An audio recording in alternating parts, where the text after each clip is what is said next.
Get started. I'd like to call the meeting to order for Lafayette Township Board of Trustees and Fire District. It's Monday, August 4th at 6:30 p.m. The notice requirements of Section 121.22 of the Ohio Revised Code and the implementing rules adopted by the board pursuant thereto were complied with for this meeting. Roll call. Paroli here. O'Neill here. Fullerton here. We can all stand for the Pledge of Allegiance. Pledge allegiance to the flag of the United States of America and to the republic for which it stands, one nation, under God, indivisible, with liberty and justice for all.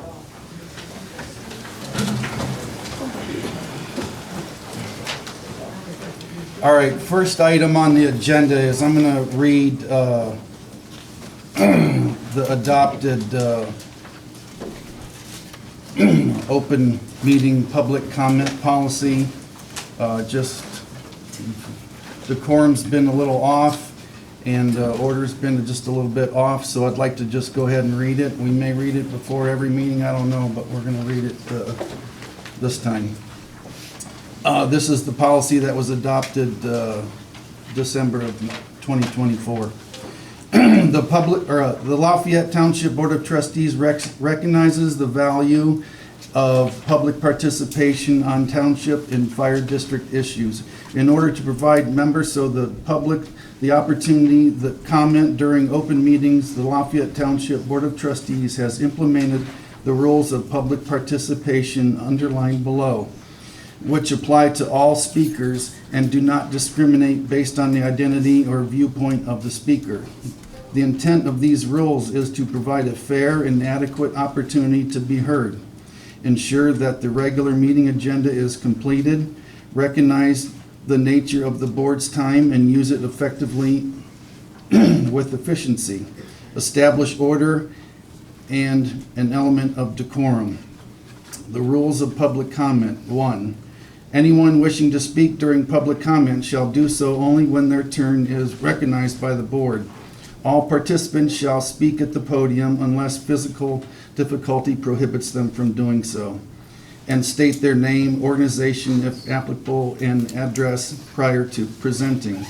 Public comment shall not be frivolous or repetitive in nature. Speakers may not promote any political party or candidate at any level. Each speaker will be provided 5 minutes to speak, and an extension of time may only be granted by a majority vote of the board. No individual shall speak more than once during public comment unless granted the permission to do so by the majority vote of the board. Speaker shall only address the board of trustees as a whole and not individual board members. Speaker shall not address or engage other meeting attendees. The board chair shall have the authority to terminate the presentation of any individual that does not adhere to these rules. The board chair may interrupt, warn, or terminate an individual's presentation if that presentation is frivolous, repetitive, irrelevant to township business, or in otherwise contrary to this policy. Any documents or other materials presented by a speaker during public comment will not be accepted by the board and will only be included in the minutes by reference. All presentations or comments during the public comment period shall deal with township-related or fire district-related issues. Public comment is not a question and answer session. The board will not respond to the comments made during public comment unless it becomes necessary to ask a clarifying question, to correct a factual error, or to provide special factual information. While the board shall have no obligation to respond to public comment, it may elect to do so. The board chair may request any individual, including attendees that are not recognized to speak, to leave the meeting when that individual is disruptive or fails to observe reasonable decorum. Additionally, the board chair may request the assistance of law enforcement in this effort. The board is under no obligation to take any action or to vote or otherwise consider any issues initially raised during the public comment period. The board may, at its sole discretion, take further action or direct staff to research subject matter. All right, second on the agenda. Actually, real quick, if I could, just on points 3 and 4, as I mentioned when we first adopted these rules, I do believe that the majority vote of the board provision to break from protocol exposes us to potential discrimination charges. So, just would like the rest of the board to remember if they choose to exercise that, it definitely raises some potential concerns. All right, minutes for approval, July 7th, 16th, and 28th. Any discussion on any of those? I do have some for the 7th, so. Okay. if you- Under Township Records Room Access Policy, bullet point 3, it states, as of June 30th, only Laura, fiscal officer, or her appointee had access. All keys were handed over upon resignation. Laura never had an appointee. The policy did not allow her to have an appointee. So for correction standing, I would want that removed. Under the fiscal on page 1, fiscal officer resignation or related issues, bullet point 2 states Laura's resignation cited harassment and ongoing communication issues. Again, here is her only official communication on resignation. It doesn't cite anything other than she is resigning. Bullet point 3 again states that her resignation cites escalating abuse and harassment. Again, no such document exists. Bullet point 5, specific concerns of Laura included contract management failures, property damage, confidentiality breaches, and time-consuming public records requests. Again, no such document was ever presented. And under hiring a deputy fiscal officer, it states that Martha Evans states that due to toxic environment in the township, she will be declining. She did also state that she was under the impression that she was the only option that the township had, so I would like that added. And under zoning resignations, we did read Mr. Burmeister's resignation into the record. We made notes of that in other places, so I'd like that added as well. Chris? Just to reference that. Yeah, I mean, if we add it in verbatim, that's fine, but we should, obviously, there's a lot of, Well, I don't, Next year we should probably- we've mentioned resignation letters in the past, and Right. that doesn't necessarily mention that we read it. So I don't necessarily need the whole resignation letter in the minutes, but just the fact that his letter was read on the record. that's fine. It itself is the record, so. Do we want to discuss, I mean, because you had a lot of them here, do you want to discuss those individually or table these minutes until next meeting? Totally up to you. I'll make a motion to approve July 7th with adding No, Jace's. I have other edits as well. Oh, There you was have quite a edits. few there, and I mean. Yeah, no, I'm fine with his opinion. Let's table, why don't you go ahead and put your corrections in there if you'd like to see. All right. We'll circulate them, I'll do the same, because I've got a few as well. Okay. So I'll make the motion to table the July 7th Minutes? minutes for approval till next meeting. Okay. Let me write it down. Okay, July 16th. I I had no issues Do you with want, those. I made a Or- motion. Do we- I mean, Oh, I'm sorry. I'll second your motion to table. All those in favor, aye to Aye. table? Aye. Aye. 16th? I have no issues with the July 16th minutes. Neither do I. Motion to approve July 16th. I'll motion to approve. I'll second. All those in favor, aye? Aye. Aye. Aye. 16th are approved. 28th? I just had one. I don't know that it's a huge, but I made the motion to enter executive session. I'm not sure which one of you guys seconded. I think it might have been you.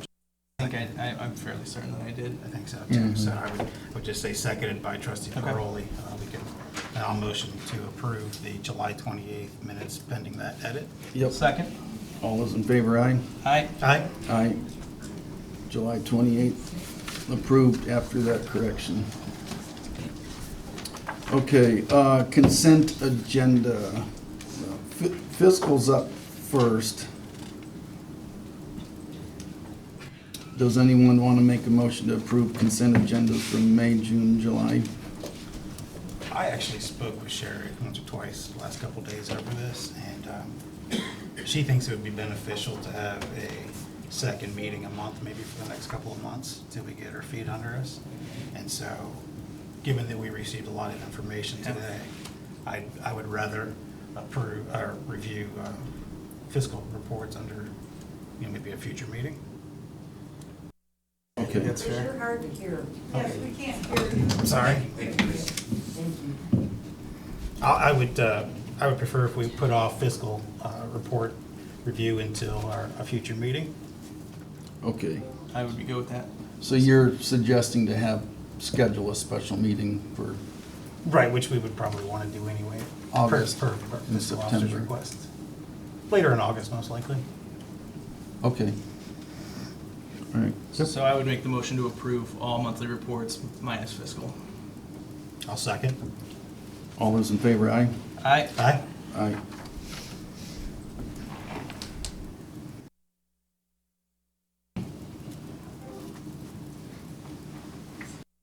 Okay, under fiscal, we have two items here, May, June, July, and August, which August is sitting here, the warrants. Any discussion on approving the warrants for those months? We received the payment listing. I don't have any issues with it. Do we have a payment listing that breaks out, like which ones were? which She ones- sent it this afternoon. It was in that batch. pretty Yeah, lengthy. unfortunately, I hadn't got a chance to get through that. There's a copy of it up there It with was them, I mean, Yeah, it was in if you here. just look at the, like, July and August, and You wanna don't go pass all the those way down? back, Yeah, that has please. the current ones in the folder. This back here, right, Yeah. Sherry? It's the payment listing. You have to get out.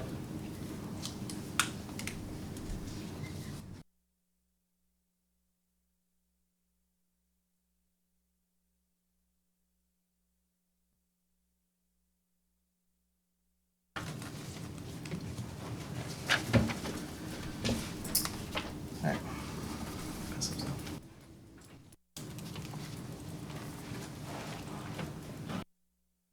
Any other discussion or a motion to approve those month's warrants? I'll motion to approve. What I have what the beginning. May, June, July, and then this is August. May through August to date payment listings warrants of the township. Section, I'm sorry, second, I'll second. all those in favor, aye? Aye. Aye. Opposed, same sign, Aye. ayes have it. Warrants, electronic payment, payroll. I don't know who put that. Yeah, no, I did. Okay. You guys were copied on an email that I sent to the prosecutor's office in middle of June, asking about the proper procedure and protocol for paying the warrants. I believe everybody was copied on the reply from Nathan Cott at the prosecutor's office.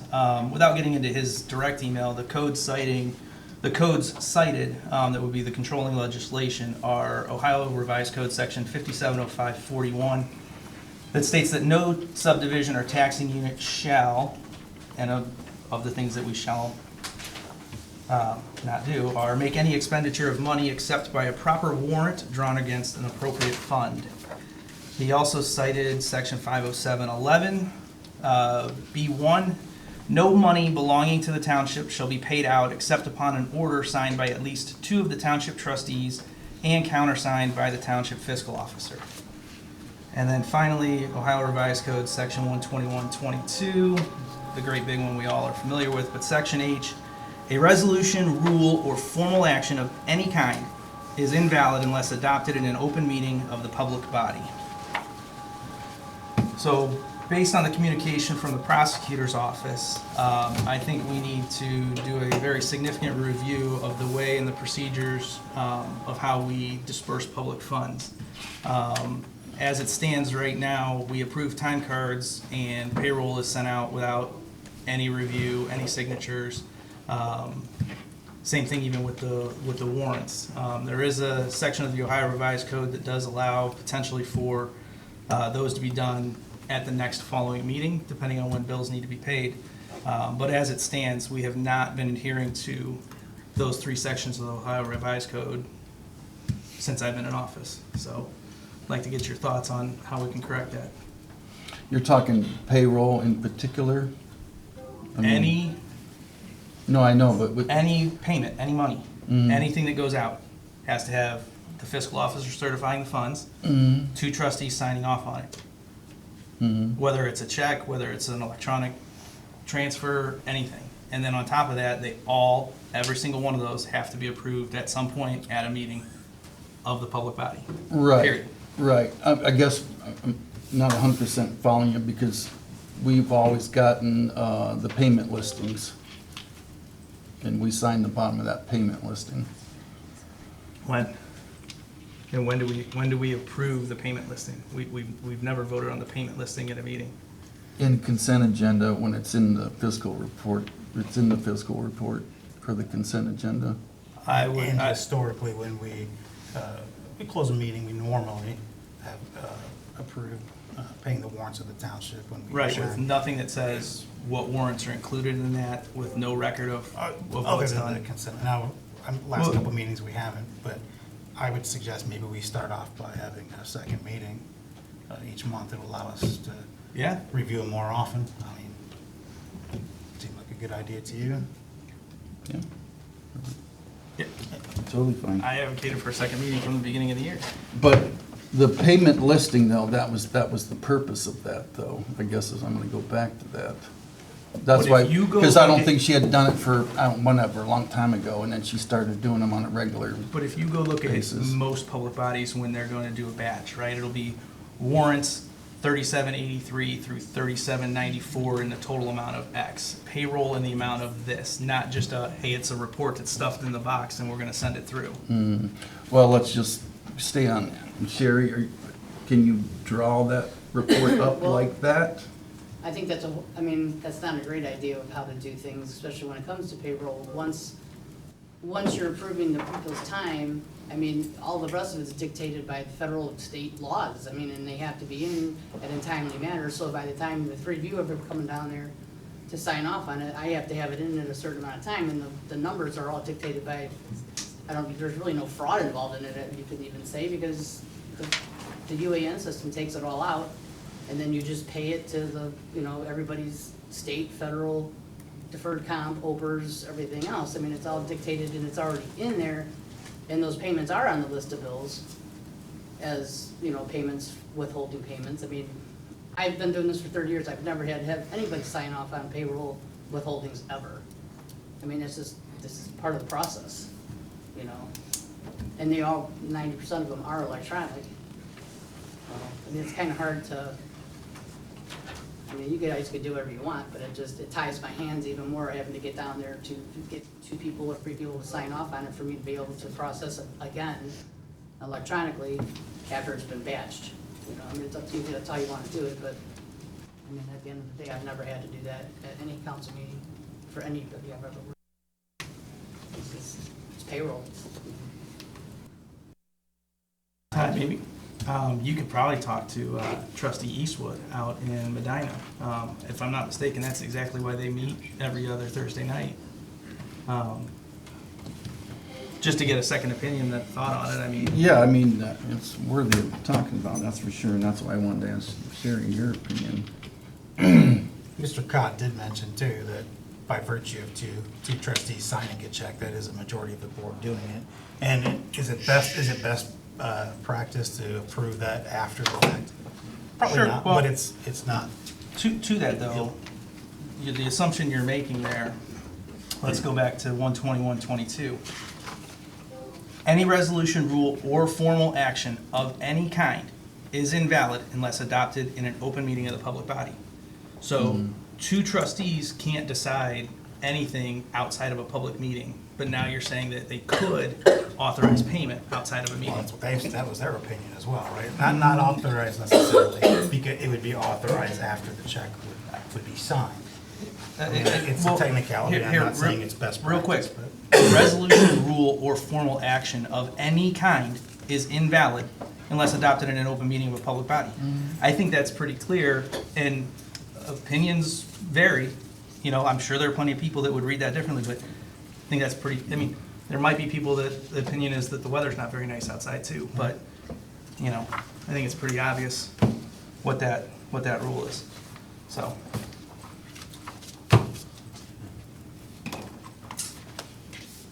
All right, anything else on that? You guys want to come up with a second August meeting while we're at this point? We can.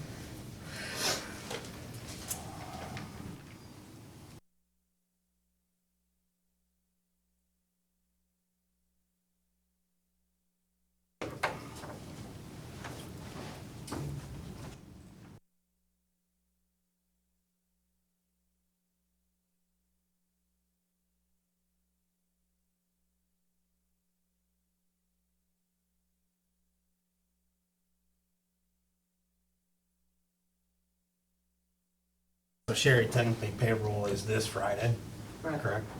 And if we want to do it before our next payroll, it would have to be before the 22nd. Correct. So what you want me to do is not pay any withholdings until you approve them all at this point, is that what you're saying? Well, the warrants and everything were approved.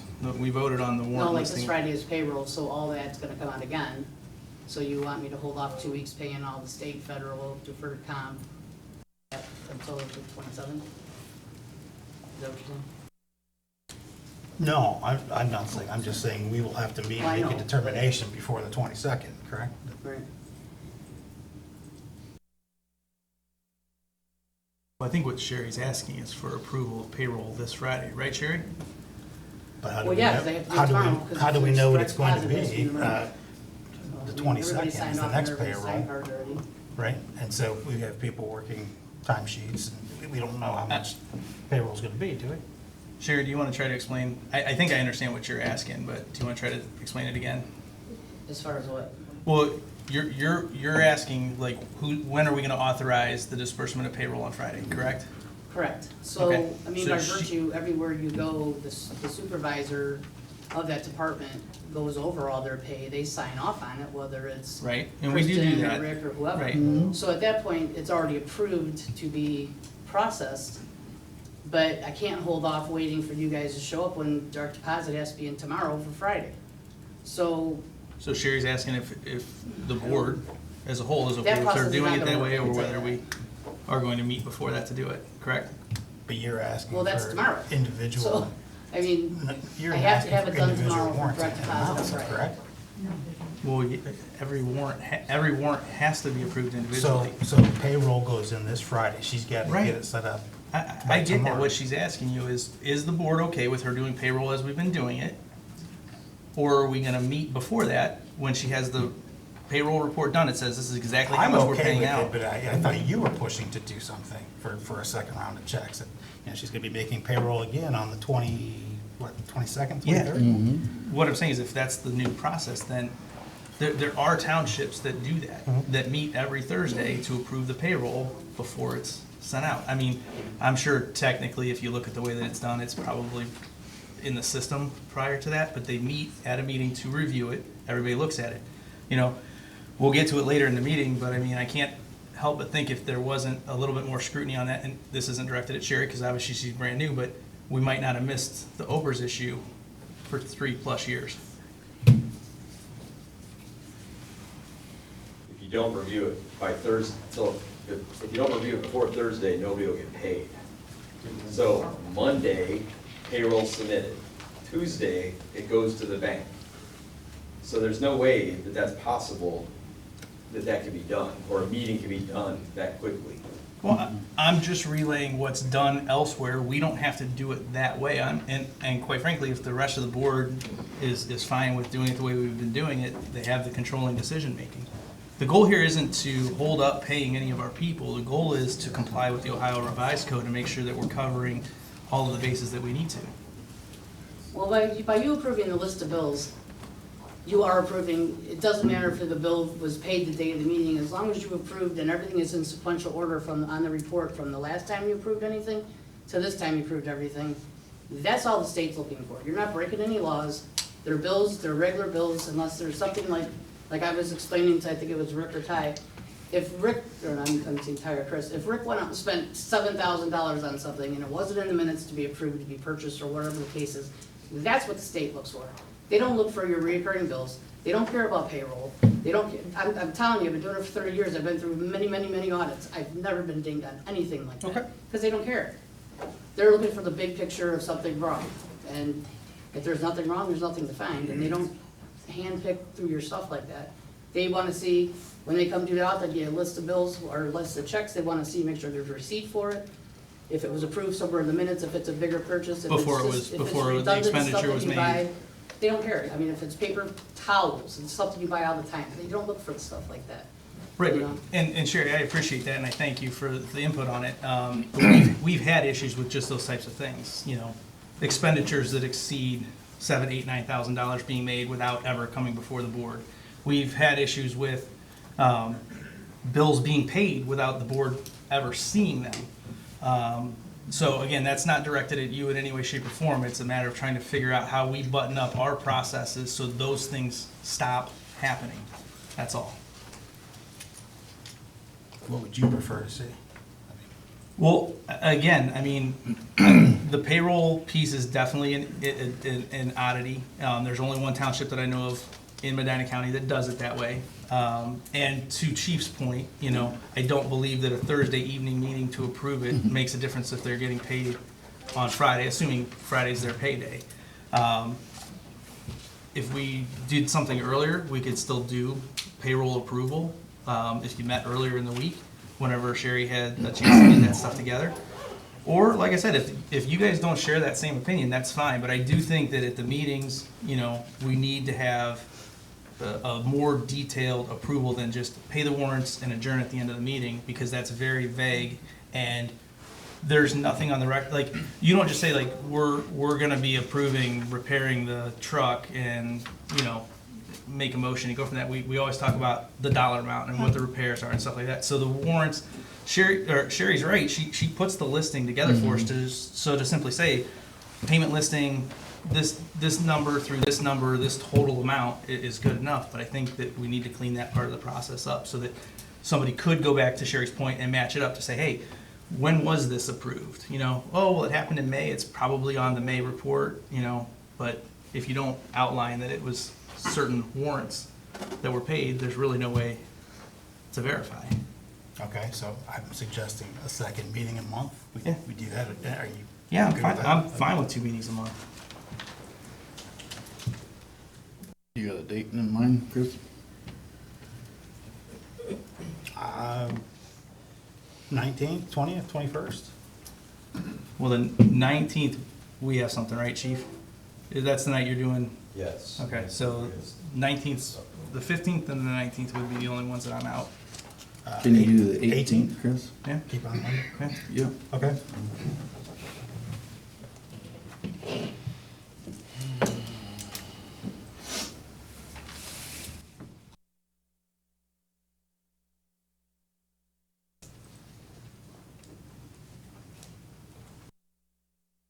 Six 6:30, right? 6:30 here. Yep, 18th. Got that, Kristen? Okay. All right, anything else on that? No. Sherry, is there anything you want to add about fiscal? And I know, Not They're right now, brand new, so no? we're just scratching the surface right now. Yeah. There's a lot to Right. fix yet. but- Right. yeah, all right, good. All right, service. Nothing new other than the monthly report. Okay, there was township signs or something under service. Oh, I did not ask for that, though. Did you Okay, ask for that? I don't either, so, all right. Anything else Did I on ask for it? service? Oh, that would, Now you know what it is. because of the dates, there was, 1823 dates on the township signs, so Oh, we kind of, beginning of the year, we planned a bicentennial celebration for this year for 1825.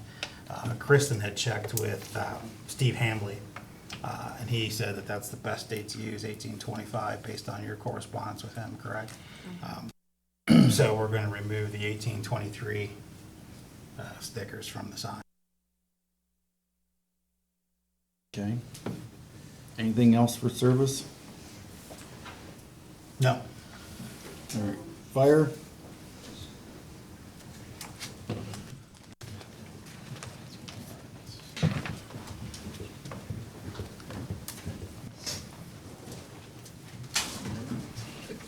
We had 58 calls in, what was that, July? 37 were in the evening, 21 at night. 4 in Chatham Township, 3 in the city of Medina, 1 in Guilford Township, 39 in Lafayette Township, 7 in Chippewa Lake, 1 in Glory Glens, 1 in Lodi, 1 in Seville, and 1 in Westfield Township.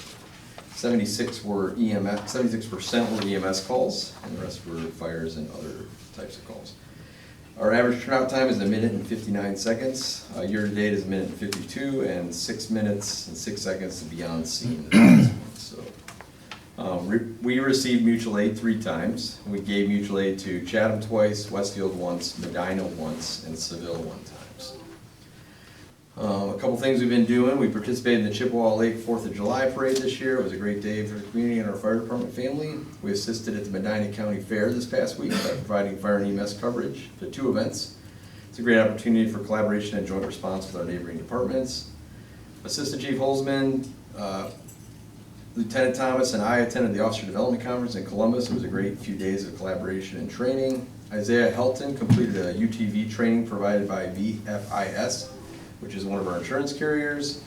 And congratulations, a little early congratulations, but Dr. Kelly Parker and Lieutenant Tara Powell will be graduating from paramedic school this month, and they have put in hard work this past year and will be graduating here shortly, and it'll give us 2 more medics for our roster. And congratulations to Volodymyr Novinsky, who has completed his firefighter level 2 certification. Hose and ladder testing was completed this month. SCBA annual fit testing completed this month. And we're continuing a robust training program for our department. Members daily will continue to dedicate to better our members through progressive hands-on training opportunities. And then a couple of my requests over the past few months, 2 quotes from our fire alarm system, 1 from Corson Fire Security, 1 for environmental controls. I have copies if you guys need them again. Just was wondering what our thoughts on and getting that fire alarm system approved and repaired. Also received 2 quotes for repair of the weather siren, 1 from Vasu Communication, 1 from Federal Signal. The weather siren was tested this weekend, and it is not working as of Saturday. It did not go off like it should have at noon. And then I have also, I have their quote for AEDs. Yep. So AEDs for the township ball fields, I got a quote quickly back from Stryker. That would be $6,269 for 3. We would put 1 in the ball fields, 1 inside town hall, and I think 1 at Lions Park.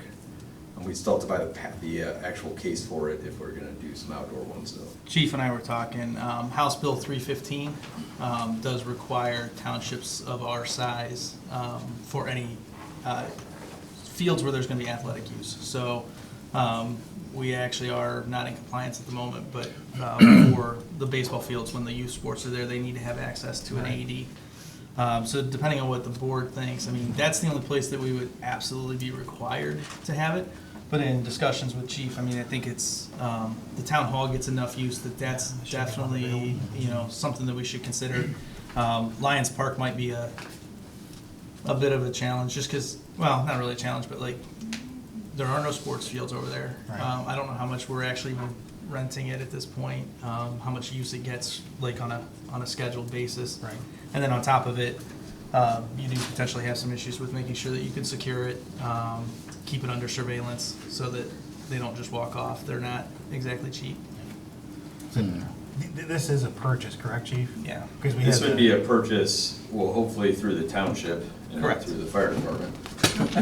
But it's a purchase. I thought I had 3 here, but I only have 2 if you want to share. I got it. Oh, you did get an email? Okay. And then, is there maintenance on top of that? Not particularly. We check the batteries and like monthly, and that would be about it. We'd have to buy a cabinet for them for the ballpark, or we'd have to attach it to the, I would say, the admin building. If we wanted to keep it there through the winter, we'd probably have to attach it to the building and provide heat to it so the battery doesn't die in the cold environment. But there's nothing that would stop us, like, Yeah, at the from ball bringing it- fields, we once could the bring ball it fields are in. done, we could bring it in. Right. One would be inside the Town hall, Town which won't be hall. a problem. Do you have any idea how much a cabinet would be for? Probably less than $100 maybe. It's similar to this cabinet. If you wanted to alarm the cabinet, then it would be a lot more expensive. And It that would be a was couple for $100. 3 units, I believe, right? Right. 3. Would, I would at least suggest an alarm in the, with all the 4-H groups and everything for in the town hall. That's gonna get, Well, and the other nice thing is in the town hall, we can position it where the cameras already catch it too, especially.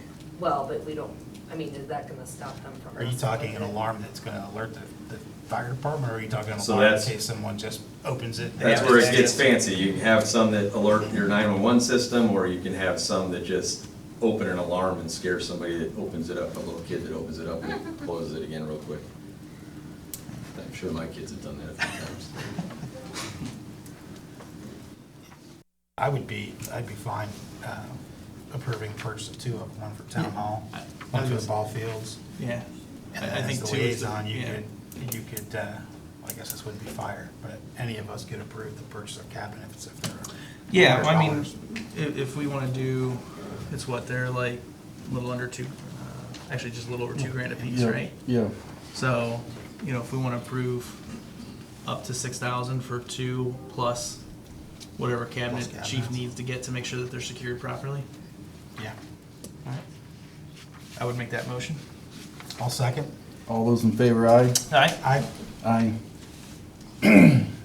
Chief, what was the total on the quote for the Vasu for the So, siren? the siren, there's 2 quotes. One second. I have a couple different ones. Vasu's the one we talked about though, Yep. being able to do the, Yeah, it's 30. 35, wasn't it? These came out What? a month before last, right? yeah. Yeah, I just don't have the exact figure here. Hold on, I'll find it. Maybe not. It was 35,000 and 39,000. There it is. Got it, it's back in my folder. Got a lot of paper. So Vasu is, the full siren would cost $35,579.54. The other quote I have is from Federal Signal, and that is $38,144,000.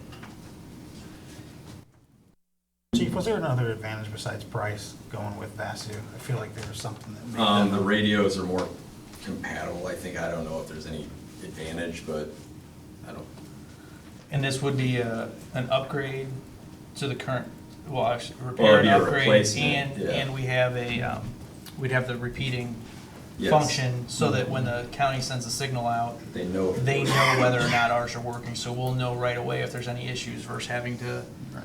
That's you know, correct. troubleshoot and figure out if it is or isn't working. Useful life on those, Probably, I mean, this one was 30 years 30 old, years. so 20 to 30 years, I think, is a pretty So- solid. $1,100 a year. Occasionally, they get struck by lightning. It's happened to me one time. And You were insurance, the- no, the fire department. Insurance covers replacing that entire siren when that happens. I don't know what your guys' thoughts are, but I mean, I think that's kind of one where we need to bite the bullet sooner Right. rather than later on the repair for the siren replacement. Yeah, I would agree. Yeah. I totally agree. I mean, I can hear this one on occasion, but I can't say that I heard it Saturday at noon. I have no idea. Now, with it being on township property, Yeah. take it out of the township general fund? Or, I mean, I guess for It's weather related. for as well maintenance, well, I was gonna say, since it's structure, can we take it out of road and bridge? Don't we do building maintenance, or is that all out of general as well? Probably depends on the building. Well, we already took some road and bridge Right. out. We changed that, so I think general fund would be fine. Well, then I would make the motion to approve replacement of the weather siren, emergency siren with Vasu for $35,579.54. I would second, but before we vote, do we have a fund that that's gonna come out of? We did not appropriate necessarily for that specific purchase. Well, that's my question. Yeah. Do you have that even appropriated anywhere? Do you want, Probably not. you want to table this until our second August meeting? Yeah, probably should. That way we can get the township to pay for it. All right. Win-win, I see. That would be fine by Brian. All right, we'll table that one, and then any thoughts on the Corson for the security? It's the alarm system, the fire alarm system. I don't know if it also had the same issue with our inverter, but that alarm system, the panel box is essentially overloaded, meaning something happened. I don't know if there's Did we check with breaker insurance on issues. To see if maybe insurance covered it? if Well, it we was started a going surge? through this before the insurance thing came up, so Okay. we could definitely, I think we could talk to insurance about it probably. What happened is the box, I mean, I've had environmental controls and Corson came out, Johnson Controls came out, but never provided me a quote. It's their equipment, and they're like, we don't wanna fix it.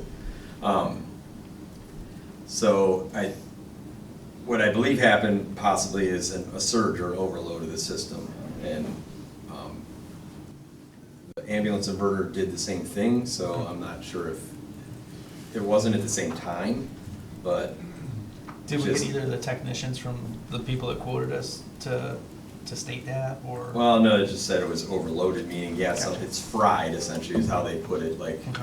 and I'm not an electrician. I but- think it's worth probably seeing if it's something You might that as well. insurance can handle. We've got nothing to lose. I could talk to our rep, Renee? Ray, yeah, see what she thinks. All right, then we'll Okay. discuss at the Sure. special meeting. Okay. That's all I have. Any other questions for me? Thanks, All right, Chief. thanks, Chief. Police? I don't have anything in addition to the monthly report. All right, thank you, Lieutenant. Zoning. All right. There were 16 permits that were written. One lot split was created, one lot consolidation was created. Fees collected was $1,305. Estimated value of all those was $1,205,000. Board of Zoning Appeals, no variances received for the month.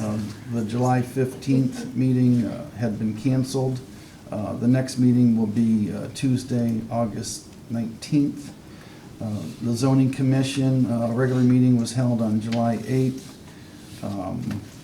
Zoning Commission will meet on Tuesday, August 12th, to consider an update to the zoning resolution, Article 3, Section 307, Innovation Park Planned Unit Development District.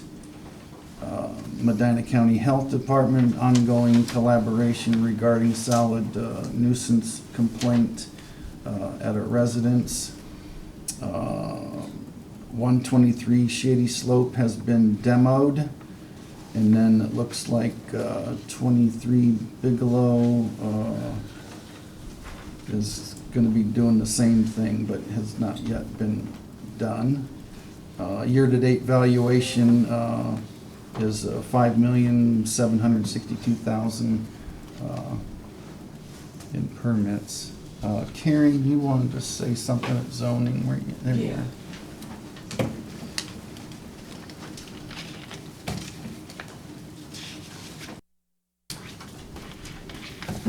Karen Schoonover, zoning secretary. Just a reminder, we are having the continuation of a public hearing at the next zoning commission meeting, which is August 12th. And this is about the language for the tech park. This has been a long process of many different things, but we welcome input. So we would really like to see people in the community come and give us their opinion of what they think about the new language, where they, maybe would want to go. And on that note, just a reminder that, I hear a lot of people talking about we want to keep Lafayette Township rural. Well, the one way to do that is to be involved in the zoning commission. Okay, it's a very long-term, laborious process. But what they do is they set up your land use. And so the time to get involved in this is like now, because that is when you're able to see, what the future is gonna look like. And a lot of people don't know that. They think that this stuff is done in a back room quietly and like, oh yeah, let's go ahead and put this development in. That is not how it works. So just an FYI, it's very boring, laborious process, but I invite anybody that's interested in the future of the township to come to at least a meeting. And then the other thing I had for people is, I know a lot of people express interest, there's a development on 162, not in our township, in Montville Township, called Hawks Ridge. So if you're interested in that, it is phase 1, phase 2 of 5 phases. You can go look at the CPC, the County Planning Department website, and on that website, if you look on the July archive stuff, you can look and see what Montville Township has done, what all the agencies have commented, and what's coming in, like, close in our neighborhood. So I just wanted to let people know that. Can I ask you a question? Hey, excuse me, Um, excuse me. Go ahead, sorry, Karen. Can Barb ask me a question? Is it related to what she just said, Barb? Yeah. Go ahead. I forgot it already. Sorry. Oh, yeah. Okay, so is that meeting here? on the Yes, 12th? I'm sorry, thank you very much. The meeting for the zoning commission and the BZA, the zoning commission meets the second Tuesday here in this room at 6:30, and the BZA meets the third Tuesday, if there's a variance, here in this room at 6:30. Go ahead. Are there any future plans already decided for putting any more developments in the township? Not that I know, but that can change at any time. Is there something that we can do at a zoning meeting to stop that? Not necessarily, because the land is owned by individual people. So if, Yeah, like- for Lafayette Township, if it says for a planned unit development, you have to have X number of acres, if that landowner has X number of acres, you can't tell that Yeah, person that right. they can't sell their land and develop it. Right, It's, it would be like me telling you you can't do something on your property. Right, yeah, I But- would want to see that. But there are things that we can do as a zoning commission to help minimize that, such as the design, things like that. So there are things. Okay. Thank you. Thank you, Thanks, Karen. guys. Thank you, appreciate that, Karen. Okay. Here, before you move off of zoning, I did have a question, because I've received several emails about 6556 Palter Road.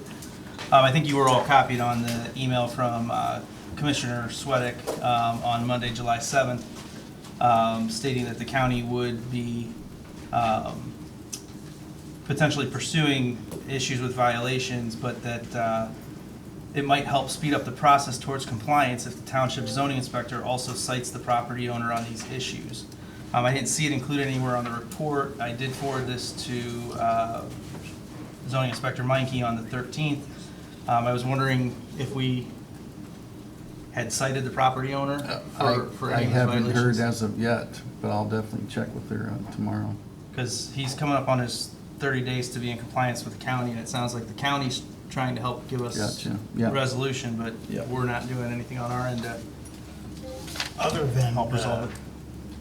residing there, is he not complying with any other portion of it? Well, even if he had a legal residence, He's in violation of the home occupation requirements, that the occupation not extend beyond the primary residence or any accessory buildings. He's got vehicles tarped all over the property, which definitely constitute, potentially junk vehicle nuisance. Definitely violate our home occupation codes as well, among a number of other things. But yeah, also taking up he doesn't have a permit for a residence on that property. I said other than that. Yes, well, right, but I mean,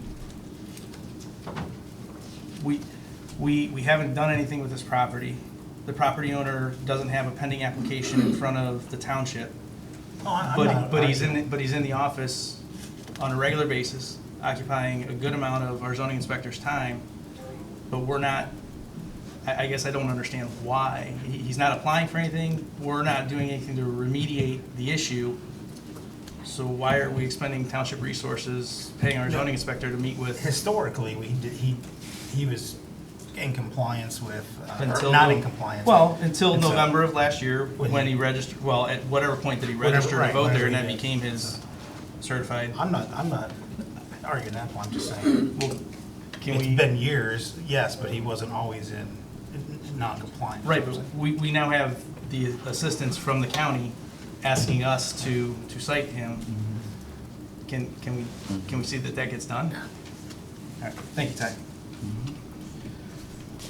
Anything else? Zoning? No. All right. Correspondence. The first one's mine. The CPC, Medina County Planning, wants to come to our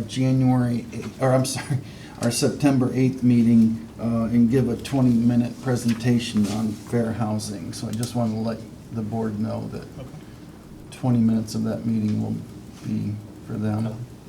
Do we want to schedule them at the front end of that meeting, like we typically do with guest speakers? That way they can.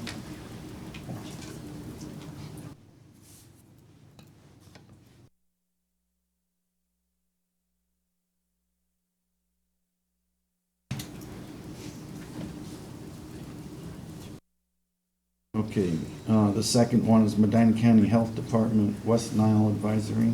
Yeah, I printed off some copies from the health department, if anybody's interested. They're sitting on the end of the table over here. They found West Nile virus in some mosquitoes recently at Buckeye Woods, just down the road here, so just a public service announcement. Okay. I do have, and I think you guys probably saw them too, and we can discuss them because it's an agenda item later, but I want to mention them now. We did receive a couple of different issues, or a couple of different emails about fireworks and noise, obviously this time of year especially, but one email read, "It's ridiculous out here with the fireworks. It's not nonstop, and we shouldn't, and we haven't seen law enforcement at all. They're blowing them off on Karsten at all hours of the night. We're selling and leaving this out of control township. Poorly governed, no law enforcement at all. These fireworks are keeping us up, scaring children and animals. Do something now. Drive down Spencer Lake Road or Carlston now." That was zoning we discussed. I think it's time to regulate fireworks. It's getting out of hand and something bad is going to happen. Try the 3rd or 4th of July or the 4th or 5th. 2 days is enough, not 5. The fire risk is real. Barns full of straw and panicking animals.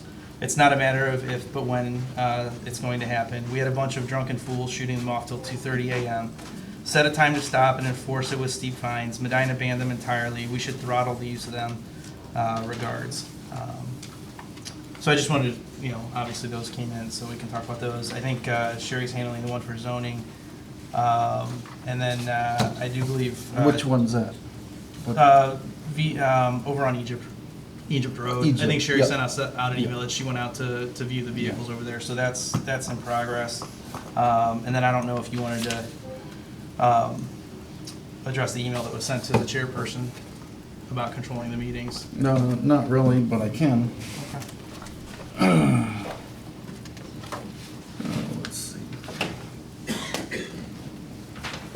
Before we jump into that, Lieutenant Markham, have you received any calls, or has the police department received any calls about Carson Road or fireworks out there? I would have to check specifically for that area. Could you just? Yeah. Okay, thank you.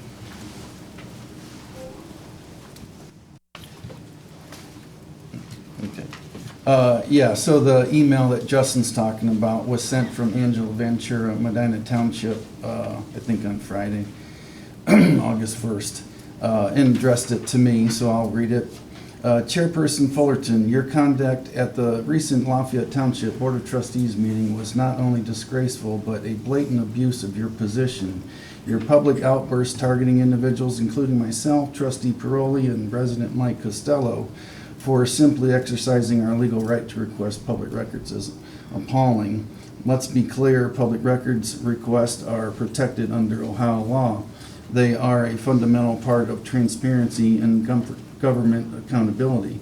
Your decision is to publicly shame and scapegoat those who made such request reflects either a deep ignorance of the law or a willful disregard of it. Either one should disqualify you from holding public office. Your attempt to pin the resignation of the fiscal officer on the very people trying to ensure transparency is not deciduous, it's cowardly. She was not harassed. She failed to do her job. You chose to shield her from accountability, and in doing so, you betrayed your duty to the public and smeared the names of those who dared to ask questions. Your remarks were a calculated effort to intimidate and humiliate. This is not leadership, it is bullying, and it is unacceptable.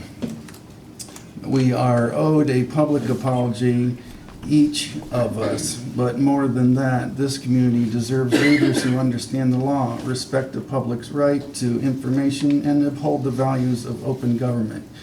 You have proven yourself unfit.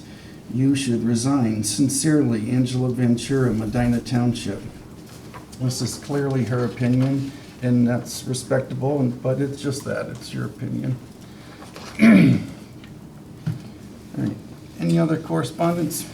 I did have one. I was working with a resident over on 162. He's been in contact with Howard Goodyear over at ODOT. He's having some issues right there on the bend of 162. Like if you're going up Chatham Road, just as you leave 42. Really deep ditch, runoff on the side of the road. There's like no shoulder. He's had some issues, so we're trying to help facilitate maybe getting ODOT to do something with either helping to enclose his ditch for him and widen the road a little bit there, because you know how good the whole edge of the road, like it's just a huge drop off into the ditch, which means that they wind up doing more road repair on there too. So, but that's where we're at. So he's working on that. Good.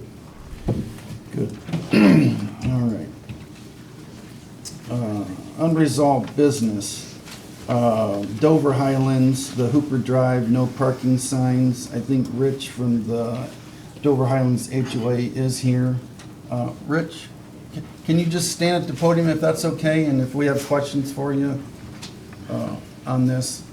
It's popped up a couple months. I think we had tabled it last month. Sure. But actually, if you could go through the concerns of the neighborhood and how your board addressed the polling and. Yeah, so at the conclusion of our annual HOA meeting on April 15th, a homeowner approached us and requested that we look into a parking restriction that is known as the Hooper Curve in our community. That is between addresses 6228 and 6268 Hooper Drive. After reaching out to the trustees, there was a call that a trustee received against the restriction, so we decided to poll all the residents on Hooper Drive. We pulled them directly affected, which is where the proposed parking restriction would be in front of their homes, and also the people indirectly affected, which would be people who live past the curve, who have to navigate it daily, and also prior to the curve where there may be increased parking in front of their homes. This poll was conducted on May 8th through May 17th via email. All known email addresses that were in our community file were used to ensure that each homeowner saw the email. Overall, we polled 49 homes on Hooper Drive with a participation rate of 53%. Of the homeowners who voted, it was an 84.61% of the homeowners voted yes, with a raw number of 22 homes. 15.38% of homeowners voted no, with a raw number of 4 homes, and 23 homeowners did not respond to our email. So based on this information that we received, our HOA board voted in favor of the parking restriction recommendation to the township based on the poll results, with 5 voting yes, 0 voting no, and no absent, and no absentations, whatever. The HOA provided trustees with the exact locations on where we would recommend that parking restriction between 6228 and 6268. But we also respect the township's authority and guidance on where they deem any sort of parking restriction may be fit. And whether this restriction is passed or not, the Dover Highlands Estate Homeowners Association respects the decision of our trustees. Questions for Rich? Oh, thank you, Rich. I don't necessarily have any questions. I think most of the homeowners that came a couple months ago, I think there was only one, if I remember correctly, that was kind of against it. Everybody else was basically for it. Again, I don't know what kind of a sampling that is for our community, but I did go and look with it 2 times with Rick Evans, and we do have the authority to do it, for sure. And in talking with him, we both think it would be a good idea to restrict parking. I don't know the exact addresses off the top of my head, but I know as you approach that curve, as you come in off of, was it Coverdale, turn left onto Hooper? Yes. And then you're going down, kind of at the beginning of that curve, there's a catch basin on the right. I would say roughly in that vicinity, I don't know, until probably you get up on the other side of the hill. I think there's another catch basin right there before the first intersection. So I would say roughly those 2 would be the place to do it if we were to decide to do it. Well, before we go into that, and I appreciate you, thank you for coming in. Since you have some numbers there, do you have a breakdown of like how many, of all the polls you took, how many total affected homeowners do you have? So there are, let me see. Sorry. No, you're fine. I did anticipate that question. All right, good.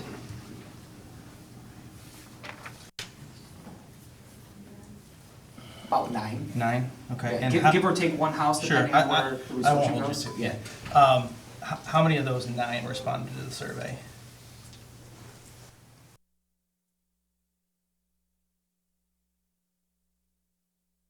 Like, all but 1. Okay, and what was the breakdown of for and against from those 8 then?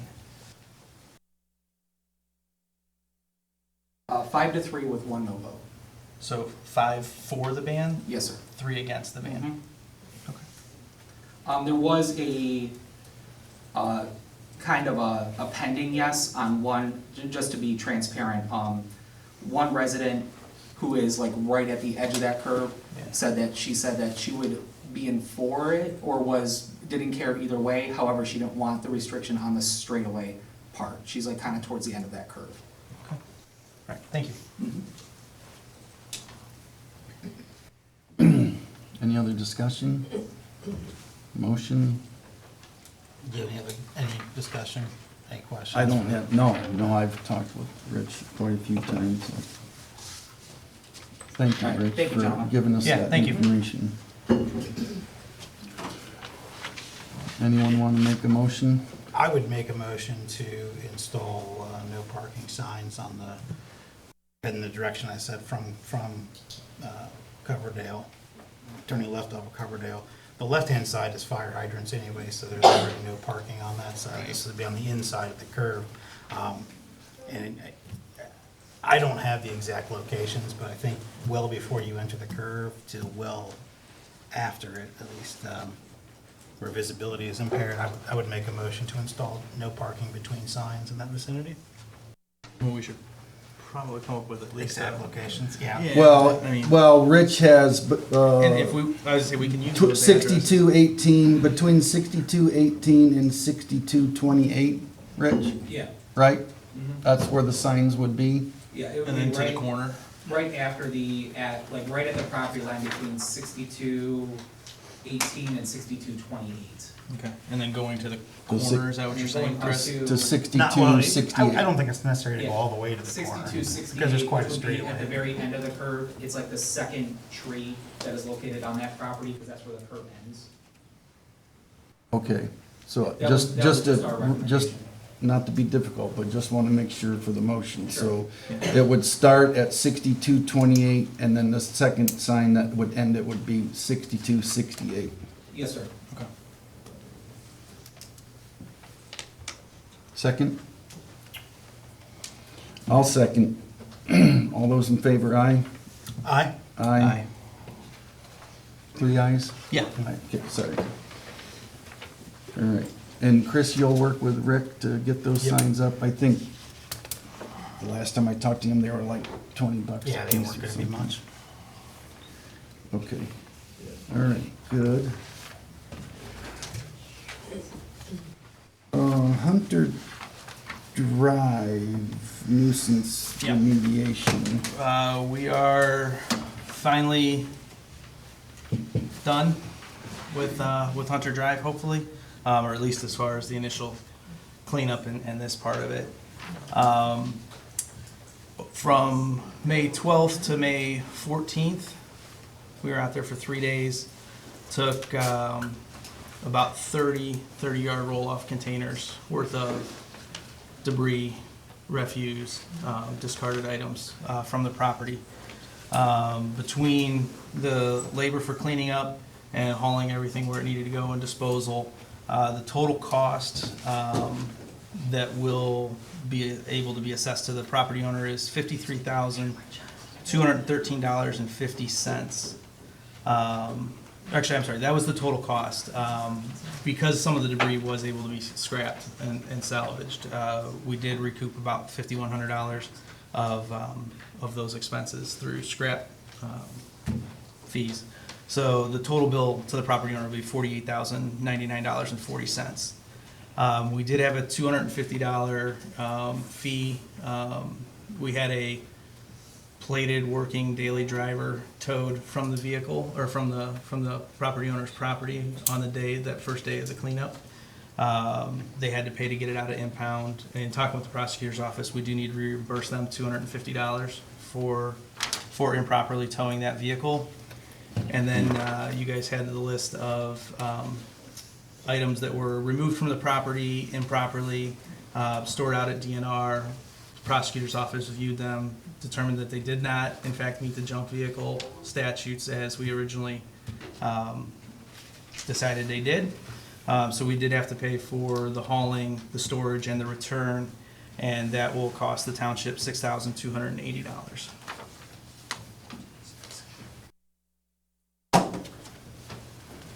So that comes off the 48,099.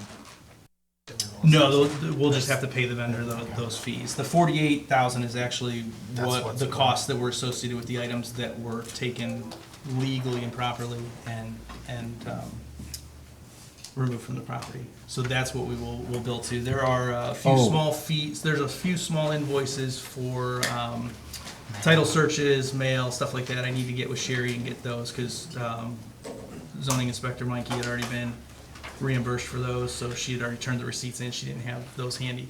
So I'll get those, finalize those, and then I can work with the prosecutor's office to get this put on the tax assessment, and then that part of it's As done. minimal as those extra fees are, those would be reimbursable, or I'll verify with the prosecutor's office, but I do believe so, because it's part of the administrative process for Right. being able to take care of those. But like I said, we do have about $6,500 in costs that are gonna be on the township.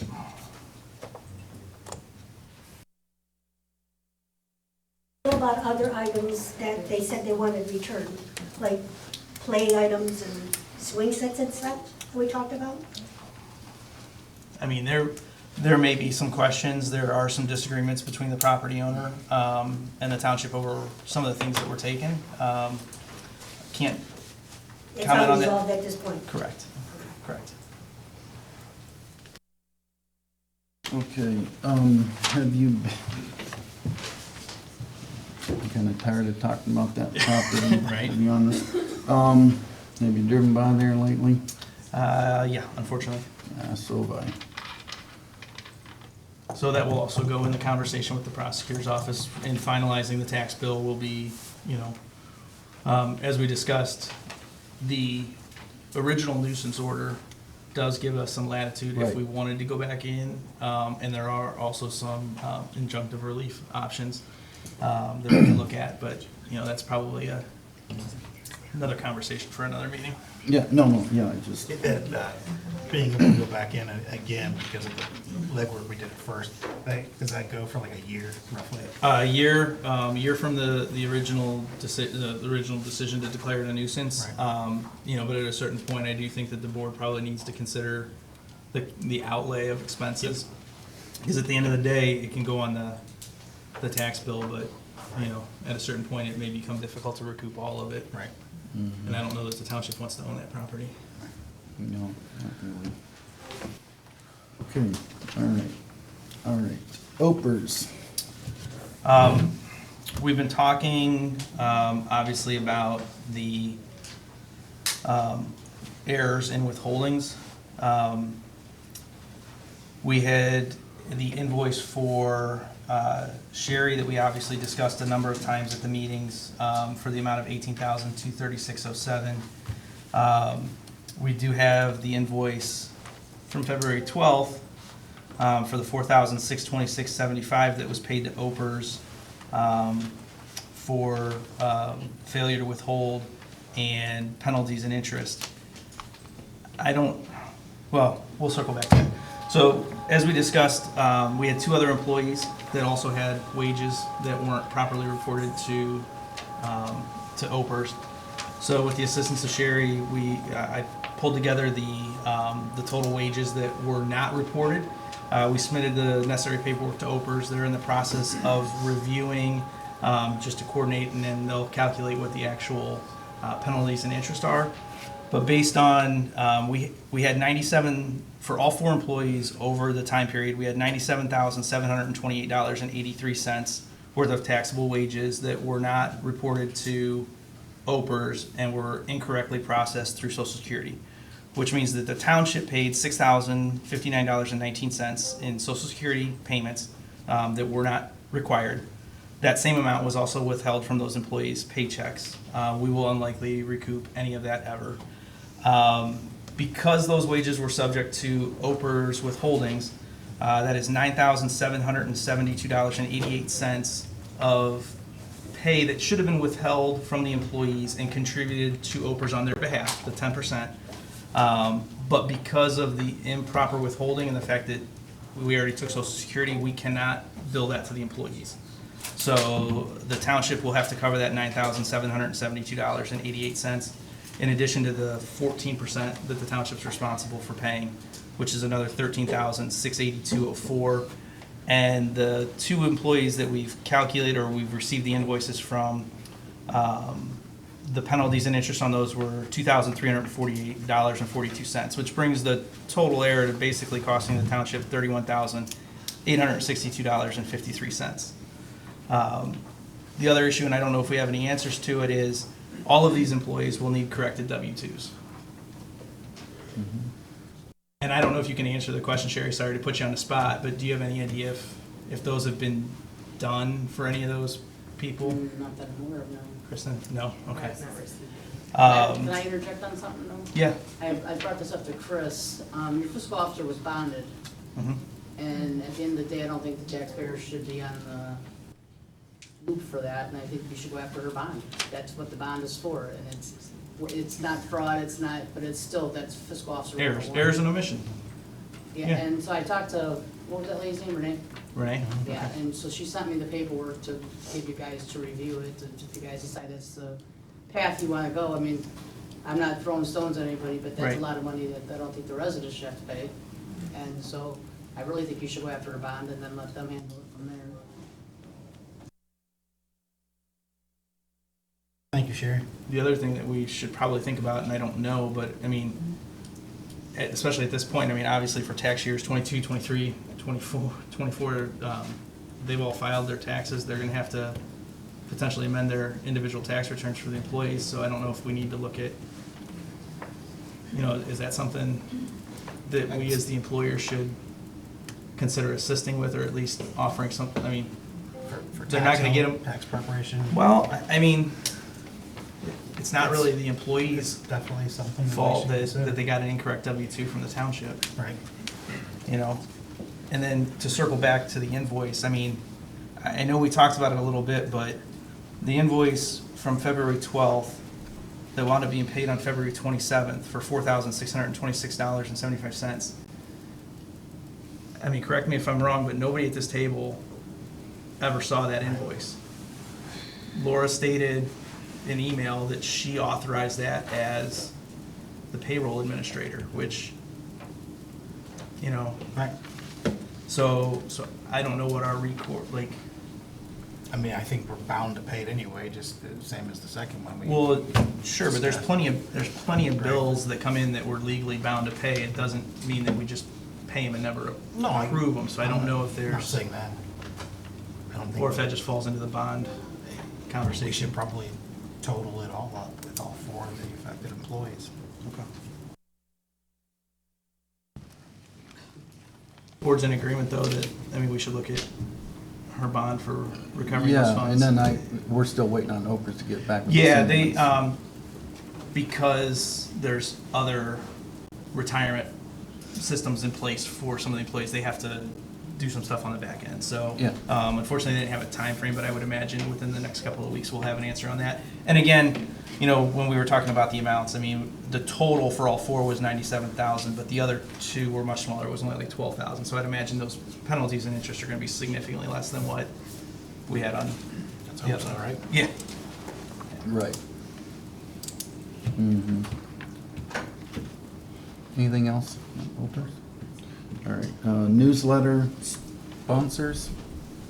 Is that you, Kristen? Oh, yeah, I was just gonna let everybody know that we're, again, looking for sponsors. There's several different options. The next newsletter is slated to come out mid-September. Make sure you hold on to those, because there's lots of good information until, you know, that could be in there until the next one comes out, so. Okay. And I'm assuming Halloween party might just be you as well? Yeah, I'm super excited. I'm starting to plan lots of fun stuff again. The date we had that I didn't know if you guys needed to approve was Saturday, October 25th from 12 to 3. I like to maybe just try and keep it each year the Saturday before Halloween. Seems like a good time to do it. We're not doing the trunk or treat. We're gonna, because everybody seems to do the trunk or treat. I think ours was very different when people liked it with the games and the crafts and the stations. So in the trick or treating kind of got hectic at the end. So we're gonna just X that part, because there's plenty of that, and just stick to the party aspect. So yeah, so I didn't know if you guys needed to approve the date or whatever. We'd already approved the funds for it at the Yeah, beginning of the year, yeah. but just. Did we notify, I was gonna say, the only thing I think, do we need to notify the insurance? I think she reached Did you out to I Renee. did reach out to her today, because I was, talking with, Joe Braceler again Sure. about doing the hayride. That was my next question. Oh, yes, yes, the hayrides were a huge hit, and Yep. everybody loved it. So, we would love for to do that again, so we're gonna get his insurance, we have to get the liability agreement Right. waiver and all that. However, that still costs the township $500, right, for that? Correct, it does, yeah, it does, yes. Now, if for some reason we couldn't get his and we didn't have a hayride, I don't know, I think she's leaning more towards anytime we have a big event Oh, to do something, but it just depends on what we have, because I know like Bounce House, and it was like yeah, we can't. hayride, that kind of stuff is, they want that extra 500. Right. So if for some reason he can't do it, I think we would be okay to not have it. So we're gonna make sure that his insurance can add you guys on and get all that, before we go ahead and say, tack on that extra liability. Right, gotcha. All right, thanks, Kristen. I mean, Yeah. we're good with the 25th? Pressure's on you, Joe. There is a charge. I'm on a fixed income.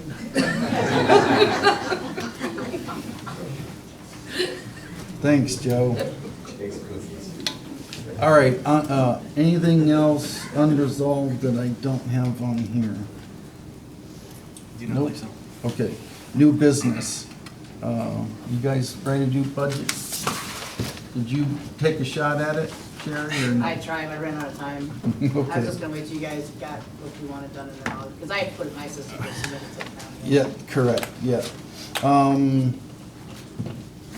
You wanna start with fire? Brian, do you have your paperwork? No, I sent it to you all. Oh, no, I can go print one off. no, don't, Jesus. It's up, it should be up there. No, In the that's it. fire paperwork.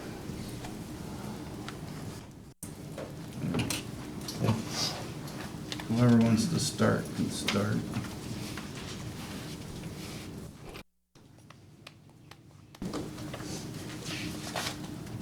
Well, you guys want to start by reviewing the chief's budget? Yeah, So, to me, the biggest thing that stands out is what we appropriated this year for salaries. You're anticipating, you don't have a copy, do you, Brian? I just got my phone, I've got it here. Get them glasses out. He's expecting, through the end of the year, it to be at like 545, but I think we're on target to eclipse that at the rate we're going. Yeah. That said, his entire budget was less than what we're anticipating to bring in, so I don't think we're crazy far off or anything. And most of the other line items are, you've got some nominal increases here and there, but nothing incredible. but he came up, his numbers add up to 1,177,000. No, that's not. That's No, not- that's right, yeah. That's everything minus the And then when bond. I did it, it was 1,216,000. Did you get the same thing? Yeah, I got a little more than the 177, but I don't know if that has to do with some of the entries you have in red. Oh. And there's a couple that are blank or to be determined. In the third column. Find Brian's worksheet. Here it is. Yeah. I will tell you, Chief, I liked how you make separate line items and actually a bunch of new ones. I appreciate that. But maybe my numbers didn't match yours because of moving some of the funds and closing some. Yeah, I think some of the red numbers I did not add in, they were just estimated or Okay. they Okay. weren't accounted for this year. So I'm Right. trying to account for everything we spend. I think some of them you had are real Yeah, some- expenses, and some of them are maybe what we just appropriated but haven't spent yet, so, Okay. and maybe we won't. But for next year, I would anticipate we're showing a projected carryover of 798,000, but I think that we'll be adding the cost of the squad that we appropriated, because that's not gonna come out of the No, but, budget this year. and that's where it gets, it's a matter of how the board wants to account for that $385,000. Because obviously, we still have it, but we've appropriated it, we've earmarked it, we're Right. spending it, you know, Mhm. so. I mean, it would have to be considered off in that, in its own little category like that for the next 3 years, because we're probably not gonna take Well, there's a couple- ownership until. Well, there's a couple of ways to go about it. I mean, quite frankly, I'm kind of surprised that the vendor didn't require a purchase order from us when we signed the contract. But the fact that they didn't, we didn't have to open one, so we have some flexibility there, plus cash flows for later. But you're right, we have to obviously account for We that. need to 'Cause- keep it on the radar screen for sure. Correct. Yeah, I don't know. So, I mean, I guess, what are you asking? No, I'm just saying that's one, it's. Gotcha. That's a we'll have a carryover. Yeah. But one way or another, it's gonna be about 1.18 million. Knowing that at some point in the next couple of years, we're gonna have to take $385,000 out of it. Right. And that is just for the general fund though. That doesn't include the carryover on the bond fund Correct. or any other Correct. stuff. Yeah, I kind of You keep didn't them say completely bond. separate. Okay.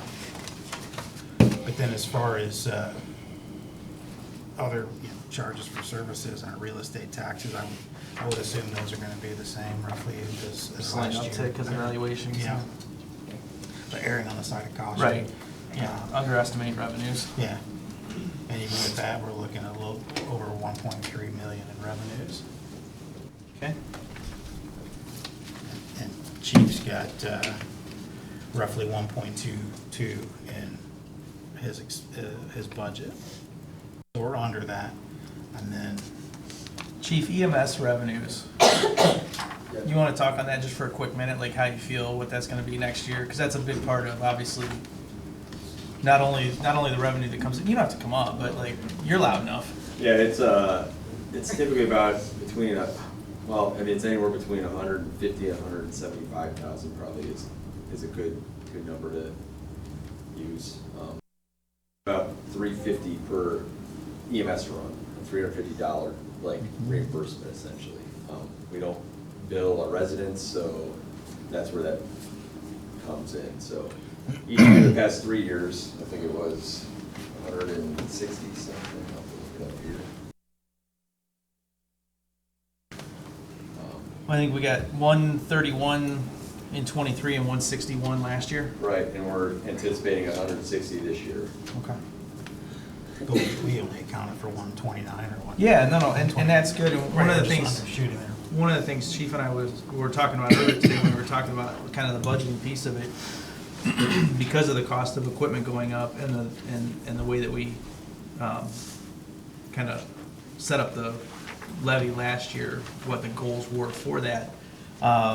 If we kind of, instead of trying to guess what that amount's gonna be and earmarking for other things, if we kind of just keep that as a unexpected revenue that we don't plan on budgeting any other expenses, we can use that money to help fund the next ambulance purchase down the road when it needs to be, and then also maintenance on the fleet and the equipment, of that nature. So, obviously we have the tax revenue from the two levies that supports the operations on a day-to-day basis. So just something to keep in mind when we're doing our numbers. Did I get that right, Chief? Yeah, it's Okay. that's correct. If we could budget that EMS revenue out and just keep that as a capital improvement area, I think that would be outstanding. Yeah. Just so we can keep building that up and continue to replace our fleet. That's would be ideal. Right. For sure. Did you get his latest email this afternoon? Yeah.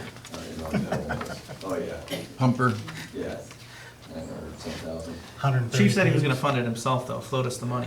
sure. Better go on Just some gotta more get EMS wife's routes. approval. Yeah. Yeah, pumper right now, or at least our first quote on a tanker pumper, our tanker is 35 years, or gonna be 32 years old. We ordered a tanker or a pumper. A tanker would be about 600,000. A tanker pumper, which is like a fire engine and a tanker combined, we reduce our fleet to a 2-engine department, but it's a tanker, that would be about 953,000, so.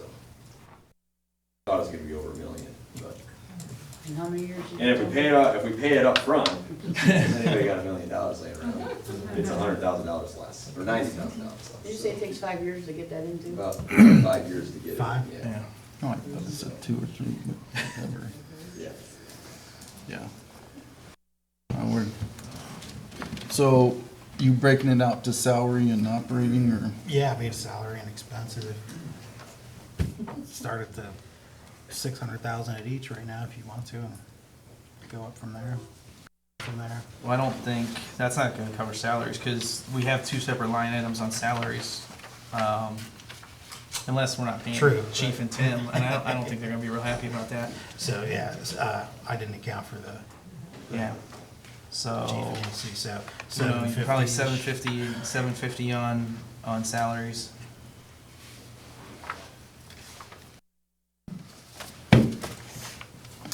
I'm good with that, are you guys? Yeah, and then what's operating is gonna be 470 or something. Well, I mean, Chief's got, call it 1, 2, take $750 out of it, Mm-hmm. $450. Yeah, right. So minus 750. 466, 769. Okay.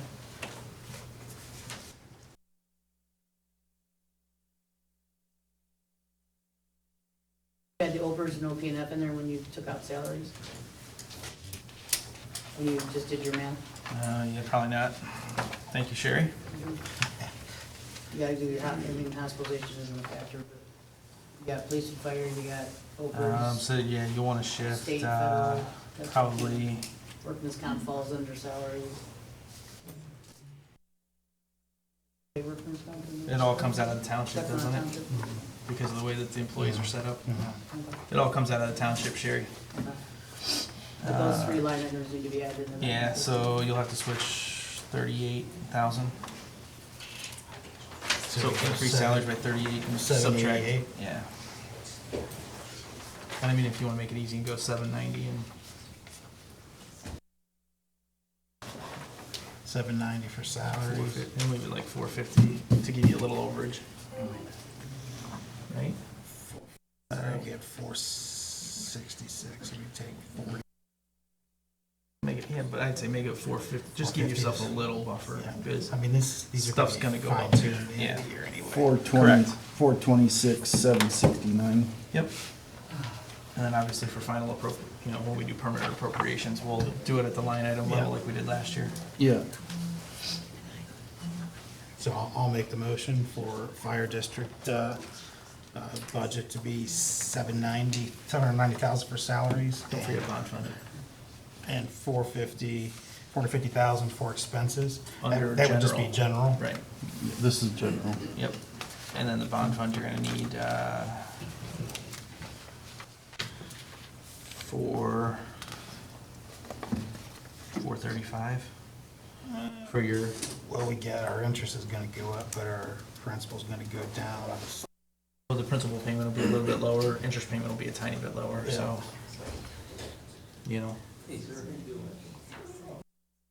I would do 435. But we do have a carryover, so. Yeah. 435 Yeah, total. I would do 435 total on that, and then, I mean, eventually in the next year or two, we should be able to apply some of that Yeah, principal. that's what we We'll know. be able to pay it off a year or two early. Yeah. Maybe more depending on how we do the rest of the stuff. So we said 435,000 for the bond fund? Yeah. But Chris, go back to the operating, that should be 426, 769. We round. bumped up expenses. Just to- Oh, what- pad it just a tiny bit. Okay, I didn't catch your pad. Yeah. What'd you say? 790,000 for Yeah. salaries, 450,000 for expenses. Okay, 450, that's what I was busy writing. I mean, that's pretty close, so. Okay, and then 435 for the bond. Yep. Okay. What was the bond paid? No, I'll get that later. Well, you made the motion, Chris? Yes. All right, second? Second. All those in favor, aye? Aye. Aye. Okay. Finish my scribbles later. Brian, you're gonna get with Sherry, right, on your new line items and stuff? Sure. Yeah, because I was watching what you're doing, I'm like, oh, this is good, this is making good sense. Just need to make sure that your numbers and her numbers match. Exactly. Right. Perfect. We're a great team, aren't we, Brian? We are, I appreciate it, thank you. Okay.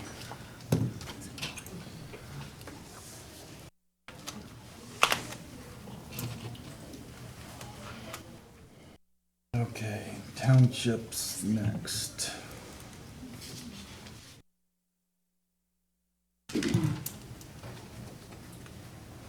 Just want to do those by funds as well? Might as well just- Pull out the salaries separately? Okay.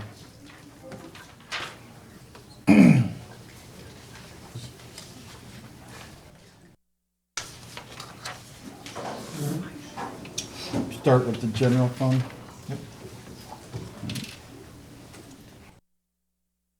What did you got, Chris? I had 155 for administrative and zoning salaries, and then 50 for administrative and zoning fringe benefits, and then 120 for expenses.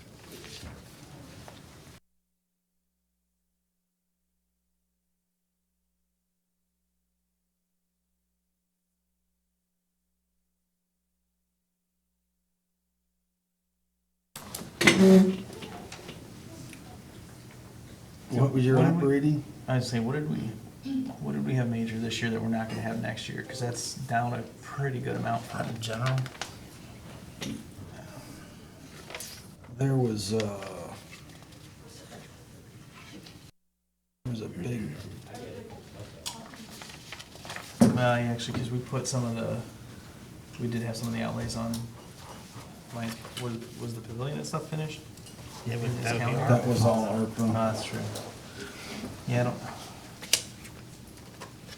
cause that just seems like a low number compared to what we've had this year, but Yeah, I was I feel like there looking at was two hundred something and big we eighty. took out of the township. Was it for here?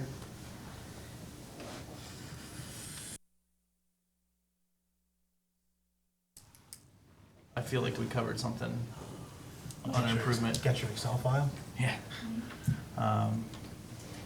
No, because the reports have been a bit off this year, so, yeah, I'm good with that number, we might have to beef that can up find later, it, yeah. yeah. Yeah, but you gave 3. Can we put the salary and the fringe together? Yeah, we Yeah, have we should, two. we should. So that would be 255 for salary. 255 salary, Yep. yep. And then what was your operating? 120. So 120.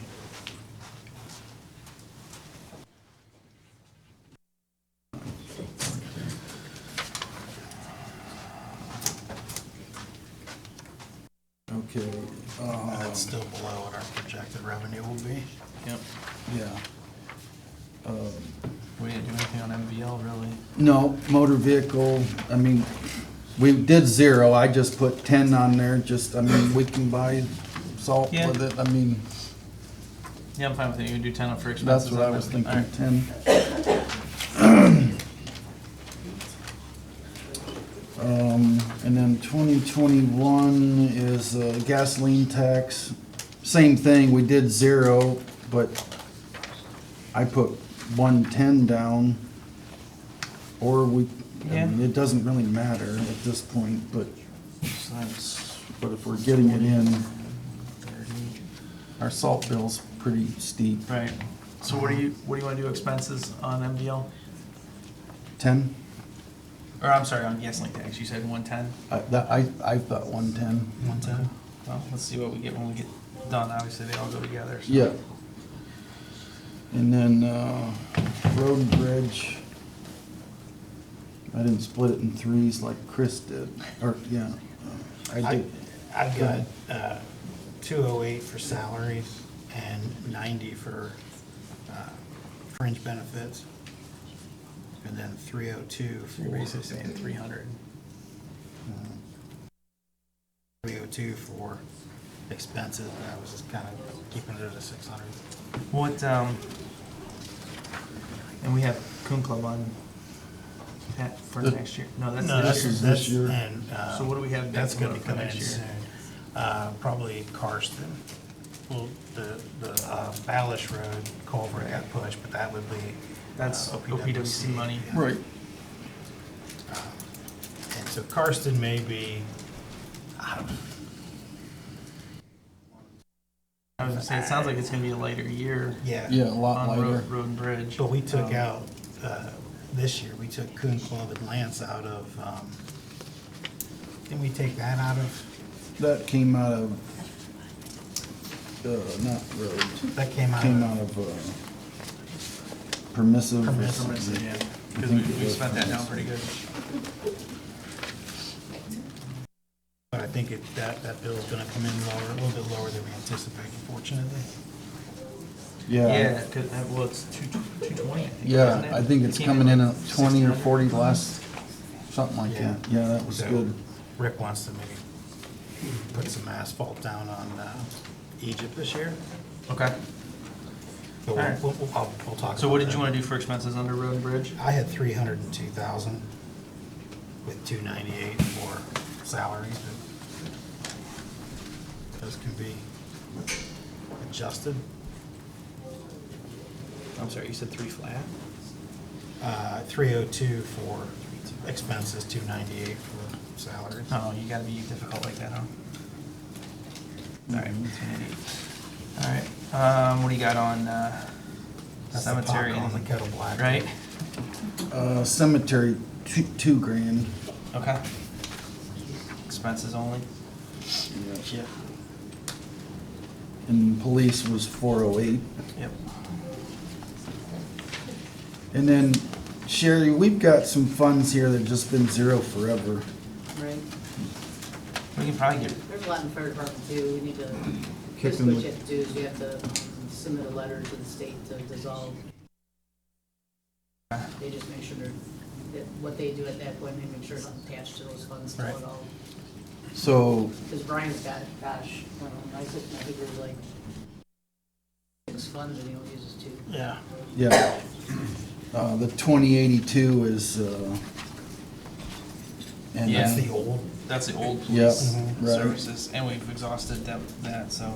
and then the old zoning is next. The only thing do we wanna, I don't know how hard it is to put one back, and I mean, at some point, somewhere down the road, a board may wanna budget It's not. zoning separate. When you No. pass your budget and then if, like, say you had a levy come in, you know, it'd be just basically that. Add it back in? Okay, all right, well then, yeah. All right, but it's NA right now for. Right, I just didn't know Yep. if it was gonna cause a problem down the road if somebody, because zoning's, Do you think the ones that slows down might be? I mean, there's arguments for keeping it separate and putting it together, so I see both, and I wouldn't want to hamstring a future board if they wanted to budget it separately than doing it out of the general fund like we do. Right. But if Sherry's saying it's easy to just drop it back in, It's then, easier to do it out of the general fund because you're not bringing any direct revenue Right. into zoning. well, Really, you are I mean, fees. You are, but I mean, it's not, it's hard to explain, it's better to just do it under the general fund. Okay, if you say so, then yeah, that's fine. I got no problem with that. Usually a fund is funneled, it's funneled in by usually a levy, anything. Tax above- revenue, Yeah, and that's really not a tax revenue fund, it's just. okay. you know. And then obviously 2191, we should probably get rid of that as well. Yep. Correct. All right. When did they, what was the date for the final budget that they gave us? The Uh, 22nd. 20, oh, they gave us till We're 22nd. 22nd. We're having the meeting on the 18th. Yeah. That's what I'll do is I'll take your numbers off, because I gotta put everybody's numbers, yours and Brian's all into my system. Yep. So that, and then we can get, if you wanna approve it. Yeah. After it's all finalized at that meeting, so we Yep. have Yeah. time, I can send it to the county. I like it. That sounds good. Permissive is the 2231. Yep. I put 35 down. I have 40. I like 35. 2272, the coronavirus, that's an NA. That can go away. I would say, do- ARPA's done. Wait a minute. How are we showing carryover in Yeah.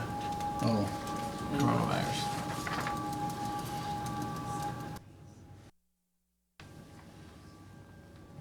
You wanna work on figuring that one out?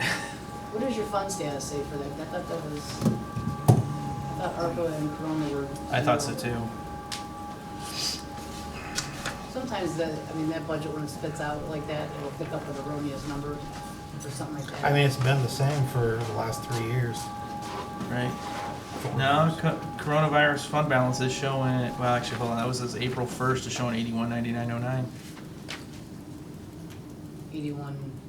$8,199.09. So yeah, it is still showing in there. Well, the only thing you could do at this point would just, you could ask the county to transfer it, you have to do the court order and have it. Because that's done, and that should have been reported back in '21. The coronavirus, Yeah. ARPA is still kind of going. yeah, our ARPA's done, but. Unfortunately, is that another That's one? the end of this year, actually, for the Right. other people that haven't done it. Was this one, was it the coronavirus relief fund that's tagged with the township, was that, Did did she that go to wrap ARPA fire in at the some corona? point? Well, that's just it, that's what I'm saying, like, we have the ARPA fund, or the ARP fund for the American Rescue Plan, and that is zeroed out, Right. so.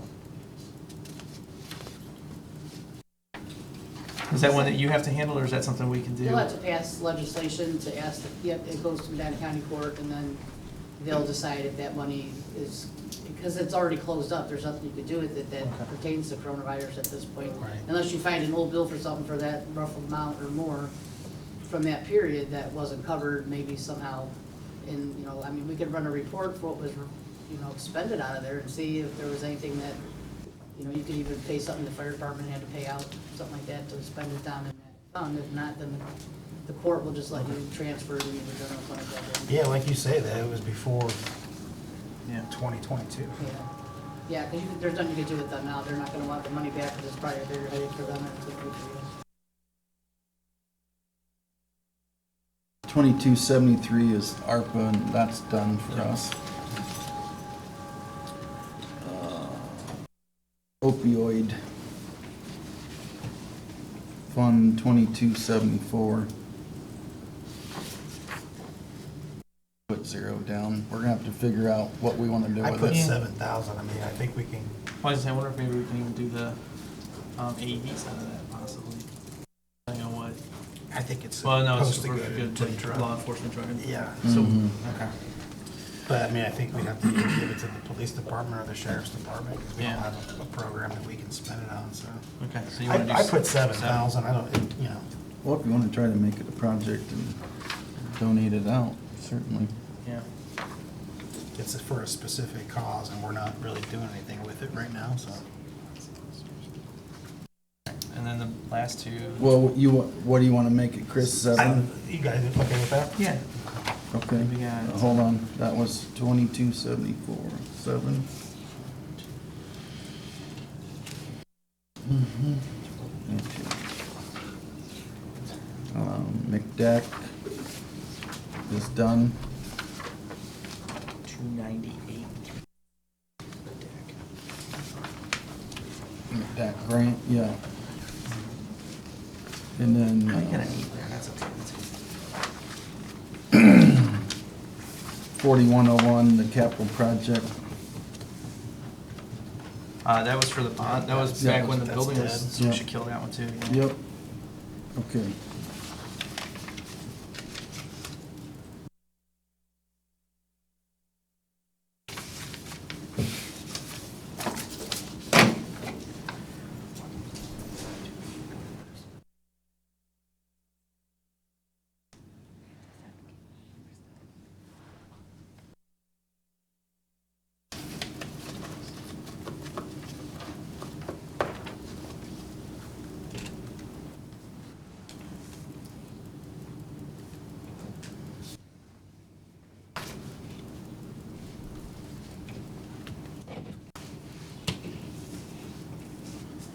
So you, what, 553 and 994? Does that sound right for your totals? Total for all the funds, like salaries and expenses? Or did you not? I didn't add it all up. What'd you come up with, Justin? Well, I had, because we did the 553,000 in salaries and 994 in expenses across all funds, based on the numbers that we settled on for each one. Yeah, I did my total number first. Well, it's all right. Sherry's We gonna. can still report it per fund, but then we can turn. it Yeah, in. no, I know. And Sherry's gonna. You said you were gonna Yeah, 'cause summarize everything and then put it Yeah. together. And we'll do a formal adoption. Yeah, because I have to break it down by on the 18th. a lot more than what you guys are doing, so. Yeah. But I'll stay with your numbers, I just have to break it into different line items. Okay. Yeah, I'm good with all of those. If you want to just, like I said, we're gonna formally adopt them at the next meeting. We can just use those numbers and give them to Sherry. You go with that? Yes. All right, you wanna give me the two numbers then? What'd you say the numbers were? Did you write them down? All right. Still- Well, yeah, the total for Yeah. all of them was 553,000 on salaries and 994 on expenses. But if you want to buy fund, I can give them to No, you. no, not by fund, no. Okay. no. Just need the two. Yep. good.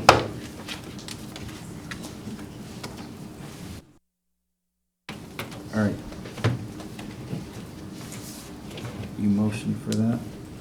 We're gonna formally adopt them next meeting. I don't think we need to Okay, do a oh, motion. yeah, it's fine, Yeah. totally fine, yep, all right, good. Very good. All right.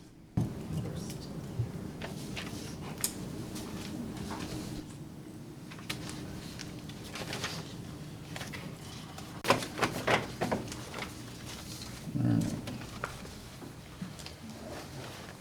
Something's next.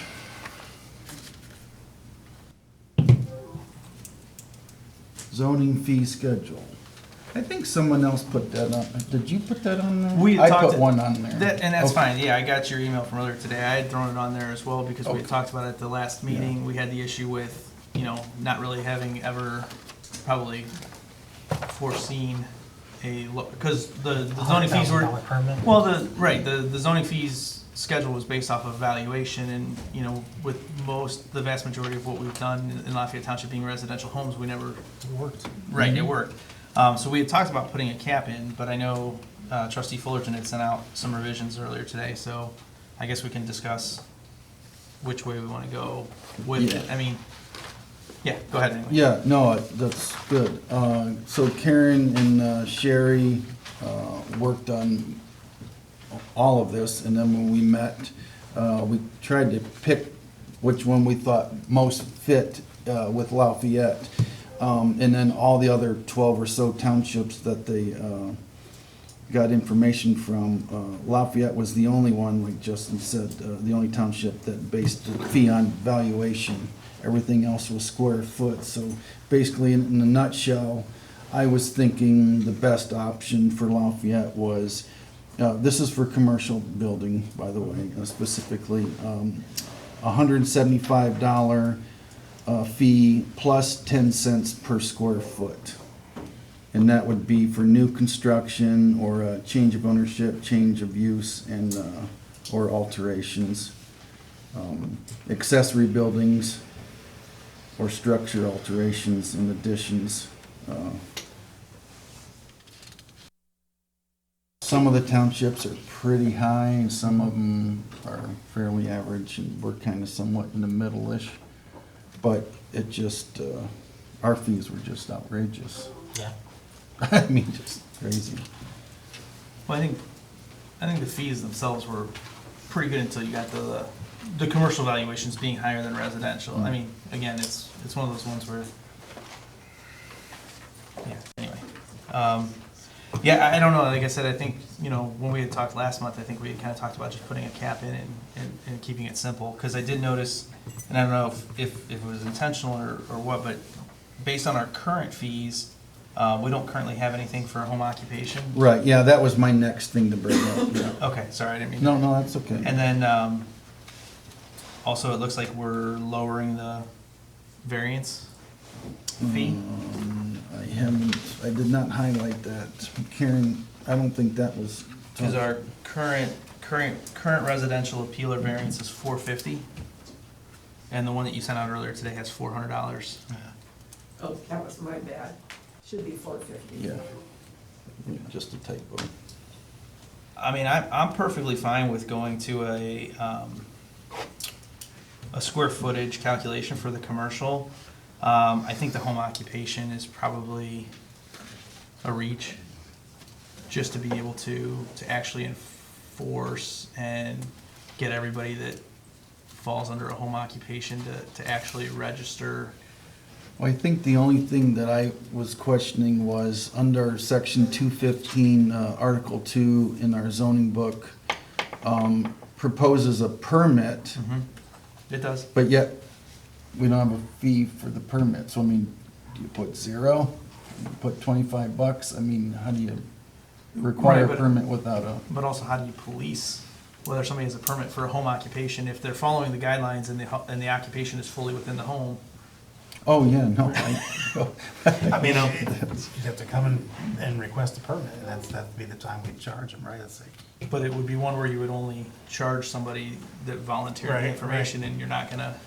Yeah, yeah. Go But ahead, yeah, go ahead, Karen. Karen, I was just gonna say, part of the reason behind putting the fee in, there are some people who have so-called home occupations where what they are selling is all over their front yard. So in that Right. instance, you can send them a letter and tell them that they have to have it in the enclosed accessory building. Sure. And also to come into the office and get a fee. I agree that there will be a lot of people, or select people, I mean, people that won't come in and get one, but there will be some that do. So that was our reasoning behind that. Okay. I would take it out, Yeah. just personally. Yeah. But- Chris, what's your thoughts on that?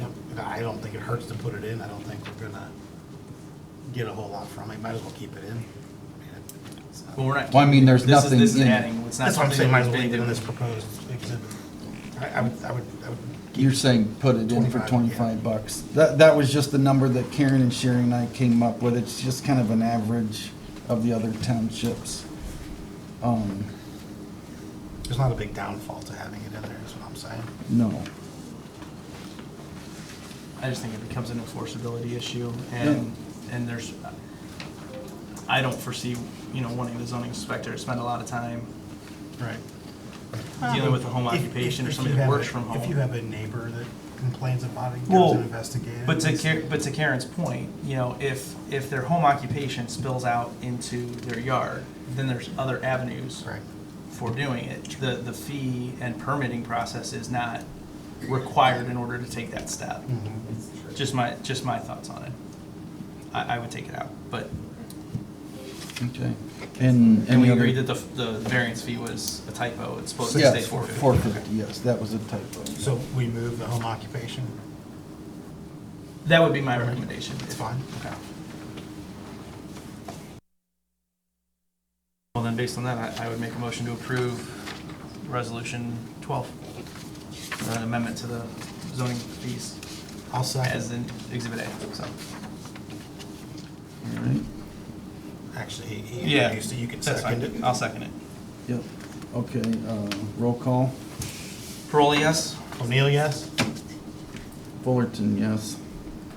If you make the additions or corrections here, we might want to just put in section 51902 ORC. We don't really specify on the first page where it's from.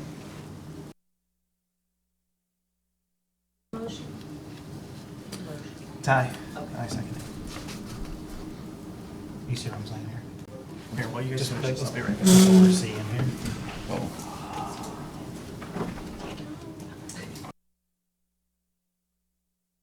You guys don't need me anymore, do you? Can I go? I'd rather you, no, I'm kidding. Go ahead. No, go ahead. Thanks, Sherry. I don't see anything financial coming up. Can't finish it. Hey, 3 o'clock comes early. Thank you, Sherry.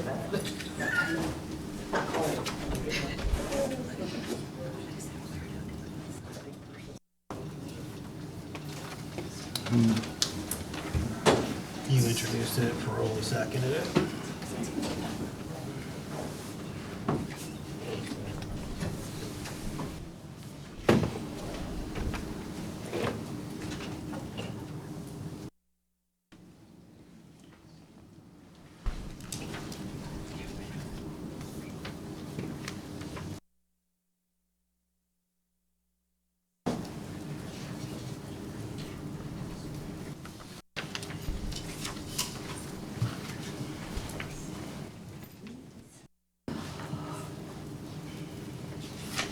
All right, I think, oh, Justin needed a minute, okay.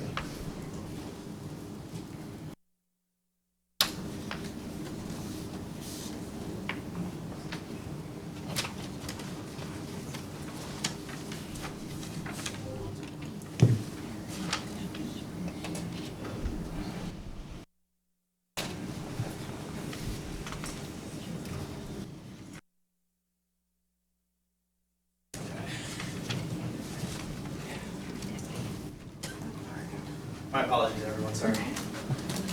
Too much talking. All right, I think, We good on that?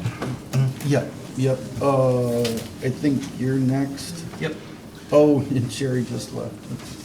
That's okay. I mean, I think we can handle most of that, but, I did want to just bring up real quick the records room key policy, because there's been a bit of conversation. I made copies for each of you guys so you can see it again. But we talked about it a bit at the last meeting, and I think there's been some confusion. We even mentioned it earlier tonight in the minutes. But the policy very clearly states that there was only supposed to be one person with a key. Unless you guys can show me something in there that makes you believe that from December 4th of 2023, when this was enacted, to current, because we haven't changed it, it pretty clearly states that the fiscal officer shall be the only person with a key to the records room. Yeah, that, we need to change that, or designee of the fiscal officer. I mean, they're the record keeper, right? I mean, that's just my opinion, but. Okay, I feel I have to speak up, because literally I had the key for 24 hours, and no one asked me about it before the video was shown. I've only ever done what I've been asked of the trustees or the fiscal officer. Laura asked me to help her with records requests, and she said, can you look for something? I said, sure, because she's asked me that before. But she gave me the key and said, I need you to look for this. Okay. And then the next day was when I found out that she had a meeting. So I said, well, here's her. So I went in there, looked for it, which is what it was shown, didn't find anything, and left. And I appreciate that, and I should have maybe prefaced it by saying, like, I wasn't intending in any of this But I that feel like you I'm had done being anything thrown wrong. under the bus here about this whole thing, and no one has even asked before that was even shown. But why should anybody have to ask? Laura was the only But what- person. why- I think she's talking about the video you put up there last meeting. It kind of came as a surprise to her, and she hadn't been asked about it. But that's all. Okay. But so I think, so I guess, are we now all in agreement that based on the policy that was passed, But I that just nobody want to should? make sure that you know, though, that I did not have a key that whole time before that day, 24 hours. I Well, just want to make sure that you don't there's- think that I had a key this whole time and didn't tell There's- anyone or anything like that. Then it'll take me to the next point on the topic. To help understand what happened, I've drafted a letter that I think will help get some answers that I think the board is entitled to, and I think most importantly, the people are entitled to, because the records that are in that room are their records. So I drafted a letter, and hopefully it can be sent from the whole board, but it reads, Dear former fiscal officer Rubensaul, at the Lafayette Township Board of Trustees meeting on December 4th, 2023, you requested the board adopt a records room key policy that stated the fiscal officer shall be the only person with a key to the records room. This policy also stated that this was done because there was a need to provide a safe and secure environment for them, the records. Prior to the creation of this policy, there were always multiple people with access to the records room and never an official complaint or concern over security. This begs the question, what changed to necessitate the new restrictive policy? As these records belong to the people of Lafayette Township, we feel that the people are owed an explanation from their elected officials. They also deserve to know what steps were taken after the adoption of this policy to ensure that the fiscal officer was in fact the only person with a key to the records room. Finally, prior to your resignation, Township Administrative Assistant Kristen Rowley came to be in possession of the key to the records, a clear violation of the policy you requested the township adopt. How and when did she come to possess this key? Who else had access to the records room between December 4th, 2023 and June 30th, 2025? We sincerely hope that you will give these questions the appropriate respect and provide the people of Lafayette Township with the answers they deserve so that they can rest easy knowing that the authenticity of the official records was never put into jeopardy by reckless security protocol. Are you guys okay with sending this? I've got no problem with it.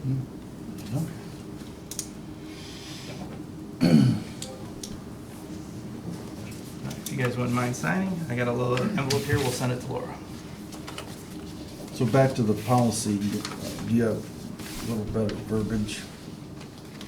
I'm perfectly fine with the verbiage that's in there.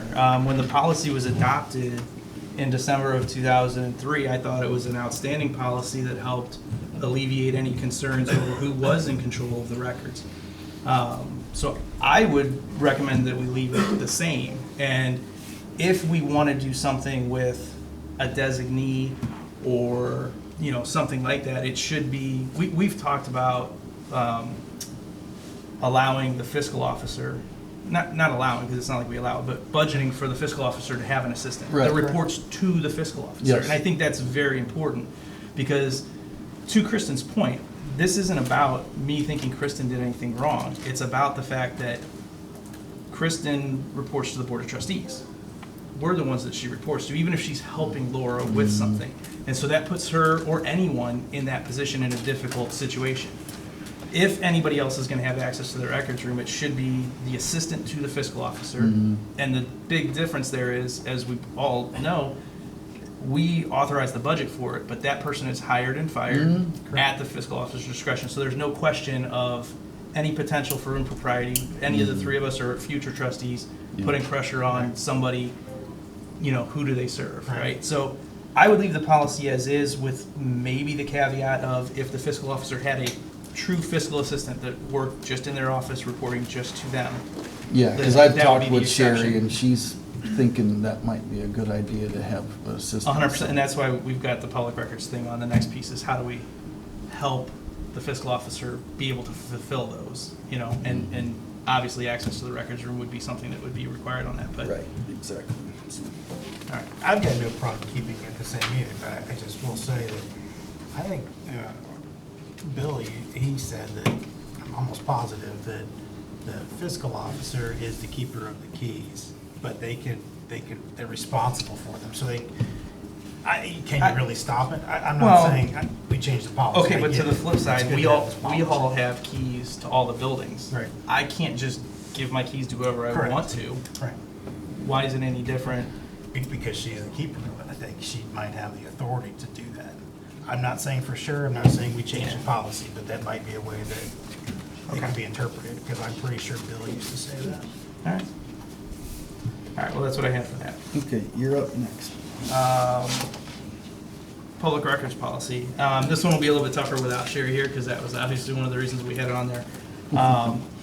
Because obviously, again, we all know that she's the keeper of the records, or he, whoever the fiscal officer is. But what can we do to kind of help smooth that fulfillment process, right? Because I know she's already, we had one this morning that came in asking for the recording. Actually, I think it came in yesterday, but asking for the recording. And obviously, Kristen had access to it, so she just fulfilled it, got everything ready. There's nothing that requires that the fiscal officer be the one that fulfills the records, I guess is where I'm trying to go with this. Right. But they are the ones that are responsible for keeping it, so it creates that dynamic of, I'm all for keeping it with the fiscal officer. They're the custodian of the records. well, maybe we can, we can probably, we should table this till the 28th, maybe when Sherry's here. That's fine. Because I'd like to get her input on like what support she needs. Yeah, me too. So that it's not a situation where, you know, she's overwhelmed by Right. potentially doing public records. Yeah. No, right. I'm with you 100%. Let's table that till the next Yeah. meeting. Or postpone it till then. Well, you want to do it at the next meeting though, so. We'll just I talk just to- need to be able to have it on the agenda. to Yeah, talk but to. put public record, like how we Yeah. put it on here, you know, just the fulfillment procedures. On the August 18th. Yep. Okay. All right, go ahead. Police engagement procedures. We've sat here in the past and talked about, you know, some of the issues, and obviously, nobody's ever going to get away from the politics of things. But our law enforcement officials have a difficult enough time doing their jobs and some of the public perception that's out there. I think we had all agreed previously not to weaponize our law enforcement officers by sending them after. I mean, we've had former elected officials investigated because they found a locked door that was unlocked. We had a former zoning inspector who's 83 years old, investigated for potentially cyber crimes for stuff that was or wasn't on electronic devices. We filed a number of police reports with the Lafayette Township, or with the Medina City PD, who services Lafayette Township, on a level that we could never replace should something happen to that relationship. And I guess I just want to again ask this board, you know, politics is politics, but putting our law enforcement officers in a position where they have no choice but to investigate reports that we make, even if there's nothing there, creates a bad situation for everybody. And I think, you know, in the conversations I've had, it's definitely getting to a point where, you know, come renewal, it may become an issue. We may not have the option of renewing those services if this stuff continues. So, again, I'll just please ask my fellow board members, you know, all of the other stuff aside, it is what it is, but please leave the Medina City PD out of it. Yeah, I don't quite see eye to eye with you on that one. I don't think we've abused utilizing the police at all. We had the former trustee, I don't think that the township called, initially it was the sheriff's got called because there was a report of election fraud or tampering or what have you. We showed a video following that, and no crime was committed, but I don't think we were out of line by contacting the police department if we had an issue with our doors. So on July 7th, we went over the rules earlier tonight. One of the rules that Trustee Fullerton read, speakers shall only address the Board of Trustees as a whole and not individual board members. Speakers shall not address or engage other meeting attendees. The last comment at the last regular meeting on July 7th, and for anybody that wants to watch the video, it starts at an hour, 41 minutes, and 25 seconds. Mrs. Fullerton made a statement, perfectly fine. At the end of the statement, the last sentence was, "And I am telling the truth, Renee." Clearly in violation of number 5. As she walks from the podium across the front of the room, Renee says, "Oh, truth be heard." Probably inappropriate, not necessary, but nothing too offensive. To which then Mrs. Fullerton responds, "Better than you." At which point, Renee says, "You lying sack of shit." Now, is that fair? Probably not. Is there a need for it? No. But the police report that was filed very clearly presents a scenario where it was 100% initiated by Renee Drake. The reason the meetings get out of hand is because of the behavior of this table up here. We do not set any level of standards for the people in the audience. As a matter of fact, if you go back and watch the videos, it's very clear that our chairman antagonizes people to the point where he can use it as a political stunt, just as his wife did with her last comment. So, either we're going to enforce the rules uniformly and across the board, or we're not going to enforce any rules. But at that level, if you're going to file that report for interrupting the meeting against those two individuals, there was absolutely no reason not to do the same thing against your wife. Additionally, the two of you have sat up here and said that I cannot release privileged information from the prosecutor's office without an action of the board. Well, as this was a meeting of the board is the only one with the authority to institute or to initiate any type of legal action. And Trustee Fullerton, you took action on your own to That's make right, it. on my own, personally. Didn't sign it, Trustee Fullerton. You have I no, that no, right. You have no authority as an individual to file a complaint against an action against this board. To interrupt a meeting, you would have to interrupt a meeting of the board.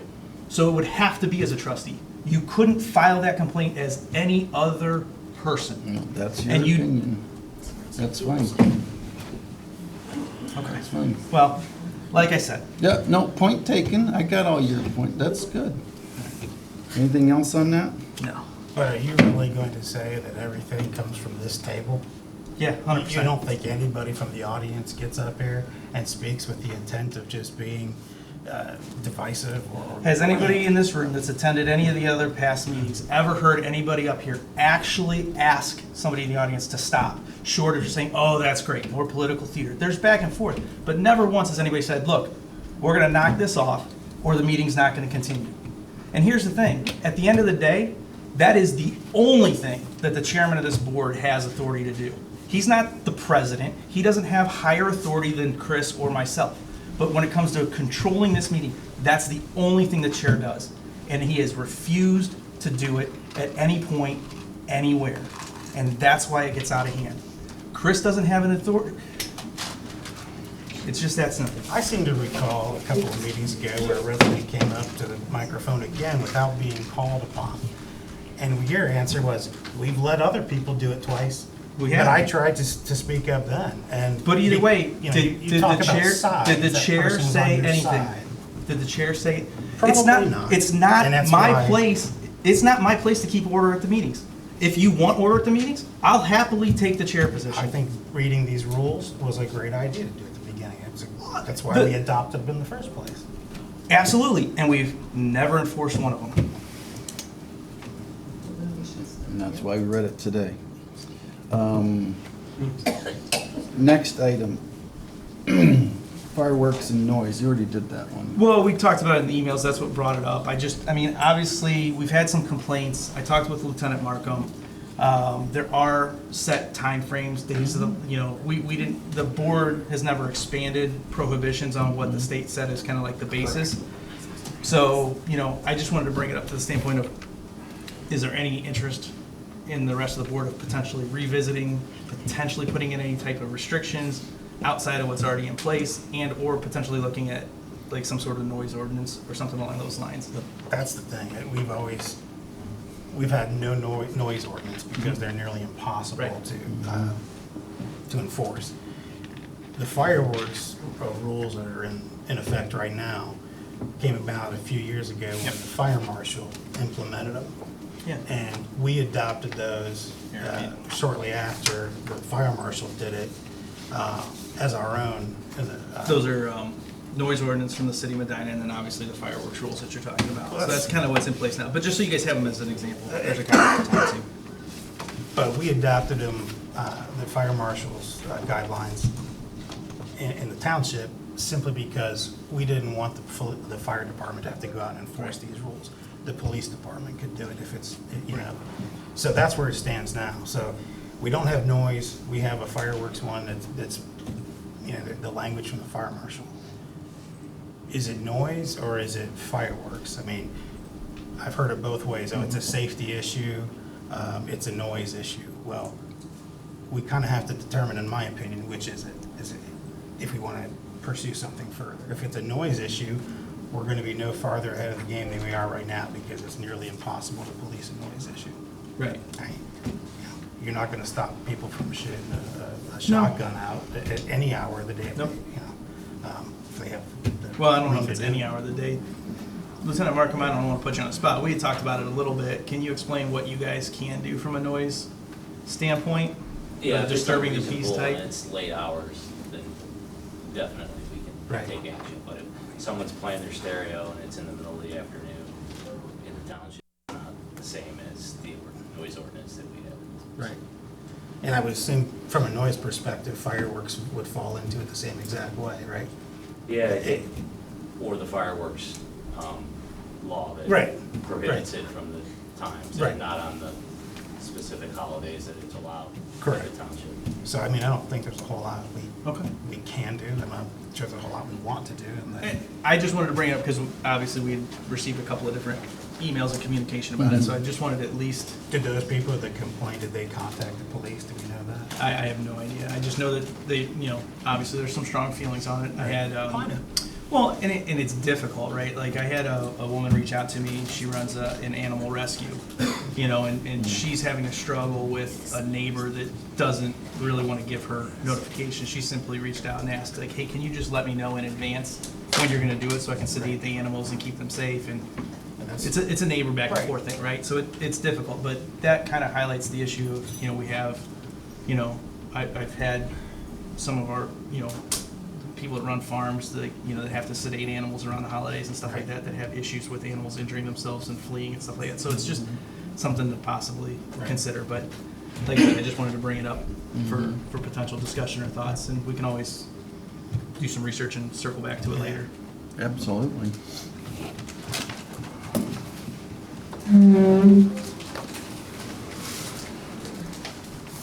Lieutenant, You are on the last one, right? oh, I'm sorry. Yeah, I'm on the last one. I just had a question. Turn that on for me. This one? You get a fair amount of complaints in Lafayette for fireworks off hours? There are a lot of complaints around the 4th of July, for sure. Well, I mean, but you can do it the weekend before, the weekend of, and the You weekend could do it, after. these are the days, the first day of January, Chinese New Year's, the 5th day of May, the last Monday in May, and Saturday and Sunday immediately preceding that day, the 19th day of June, the 3rd, 4th, and 5th day of July, the first Friday, Saturday, and Sunday before the 4th of July, the first Monday of September, and the Saturday and Sunday immediately preceding that day. Diwali, the 31st day of December. They can go off until 11 p.m. is the fire marshal's guidance on it. That's a lot of fireworks. It's a lot of days, and that's the, Why it's on Memorial Day is beyond me. It's supposed to be the day of song.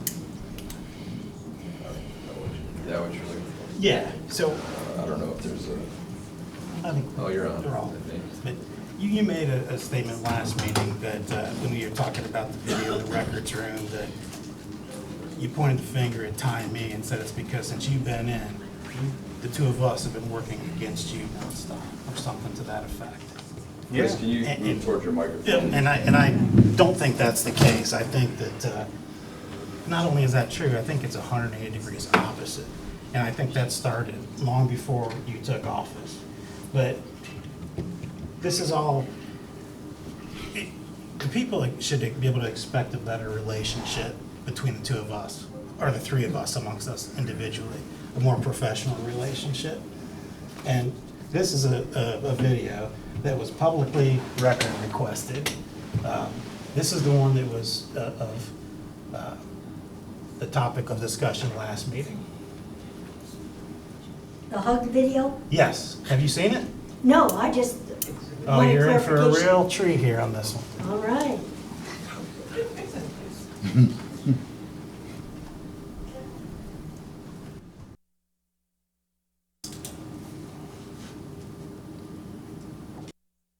Now, mind you, Kristen's in here too, so there's no privacy.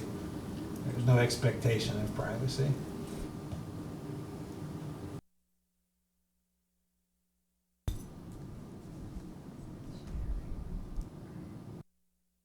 Close your eyes.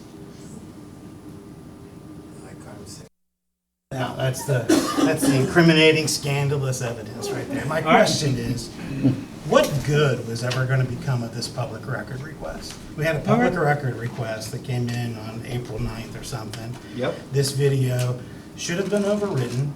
By then, it wasn't, because this was from February. It was beyond the 30 days. Okay, well, real It's a- quick, hang on, can you let me just- repeat that statement though? Let me just What did you finish. say?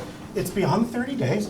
It should have been, but it's not. It's subject to public record. Well, I'm hold not on. saying that it's not. It Huh? wasn't overridden at the time that the request Correct, came in. correct. I have no Okay. problem with that. It was Okay. totally legitimate to be public record Right. requested. My point is why? What good was going to come out of this? All right, you wanna hear why? Yeah. I wanna You hear know why. the answer? Yeah. All right. So, Ty, do you remember what day this was? No. Okay. The reason this video was found, as they walked into the other room, they were meeting with Scott Gardner, who has made more public records requests than anybody that has been blamed for harassing Laura Rubensall combined. And that's absolutely his right, 100%. Absolutely. But they're from 2016, 2017, they are extensive, and they required a lot of work. Probably at least 5 times the combination of everything else that's been requested. They met for an hour with Laura, with Ty, with Chief, with Sherry Meinke. for whatever reason. But none of that's really a big deal. What's interesting is, as Trustee O'Neill just said, when the public records request came in, we had the file. We had it. Which means that even if it was within the records retention policy to have been destroyed, we had a legal obligation to supply it. Absolutely. However, it got deleted when we asked the IT guy for it. And it was a, oops, I accidentally overrid everything. Now, ask yourself, did it accidentally get deleted or did it intentionally get deleted? I would say it intentionally got deleted. And while people's personal lives are of no concern of mine whatsoever, where it becomes a concern is when personal relationships interfere with doing the public's business. We sat here for almost a year arguing over Westfield Bank, and Laura was adamantly opposed to it. Agreed with me, didn't like it. And magically earlier this year, did a complete 180 and loved Westfield. And hasn't been doing her job for probably 6 months. And the chair knew it and allowed it to go on and didn't say anything. So again, don't really care what the relationship is between anybody up here and anybody else. But when it impacts the professionalism of doing this job, it has gone too far, and you have no business serving a public office if you can't separate the personal from the professional. Plain and simple. So yes, nobody would have ever known about that until it was deleted to try to hide it. And had that been allowed to go on, Ms. Ventura, who made the public records request, would have been able to bury this township on a public records violation. 100%. A public records violation that's a burial? You think it's a good look? You think it's a not a good look good that look. we intentionally deleted I a don't think we record? intentionally deleted it. You think it's a good look that we have an IT professional that doesn't understand public records law enough to make sure that he preserves a record when it's requested I versus wish it was, and- accidentally and deleting it? He said it was a mistake. He meant to ask it. Now, when Laura asked him about it, I think she probably prefaced it with, hey, this shouldn't be in existence, but if you're trying to insinuate that we requested it that be deleted, or we directed it to be deleted. I'm not insinuating anything. That's for the a people to far decide. cry. But somehow this needs to go to a member of the public, so this can be requested from a specific angle, a specific camera. It's just on a specific- hug, who cares? But then it's made into some scandalous affair when our Because- trustee's wife is here. It's just subhuman, it's disgusting. Because we had a subpoena come in. It's absolutely disgusting. We had a subpoena come in that Laura and Ty met about and then lied for 2 months about having. Laura paid an invoice that she hid from everybody. It's time for shit to not be hidden anymore. I'm not even aware of that. I was not even aware of that. That's even worse. Wait, is there a subpoena that came in? So these are. Wait. What is it? Are you serious? The subpoena that came in, that Laura got, when Sherry went and picked it up at the post office and made a big deal out of it. And then yeah. Laura and Ty met in the fiscal officer's office. And then a month later, when I finally forced her to give it to us, she sat in the back over here and made this big song and dance about how I'm giving it to everybody here for the first time. That was a load of shit. Well, that's what you say, but that's. I've that's got the video that's that same- shows Ty and Laura talk. You can see the document on Laura's desk while they're talking about it. I recall meeting about that and having executive Right. session. I also remember that's the one where I asked you out front. The four of us were all standing out in front of the vestibule here before a meeting. I want to say it was the April meeting last year. And when I took that and I said, "Is this you? Is this letter this you? The ethics violation?" It wasn't. No, and you said no, but I know who it is. Well, I think we know who it is. You know who it is. too. And was it me? No, it's not you.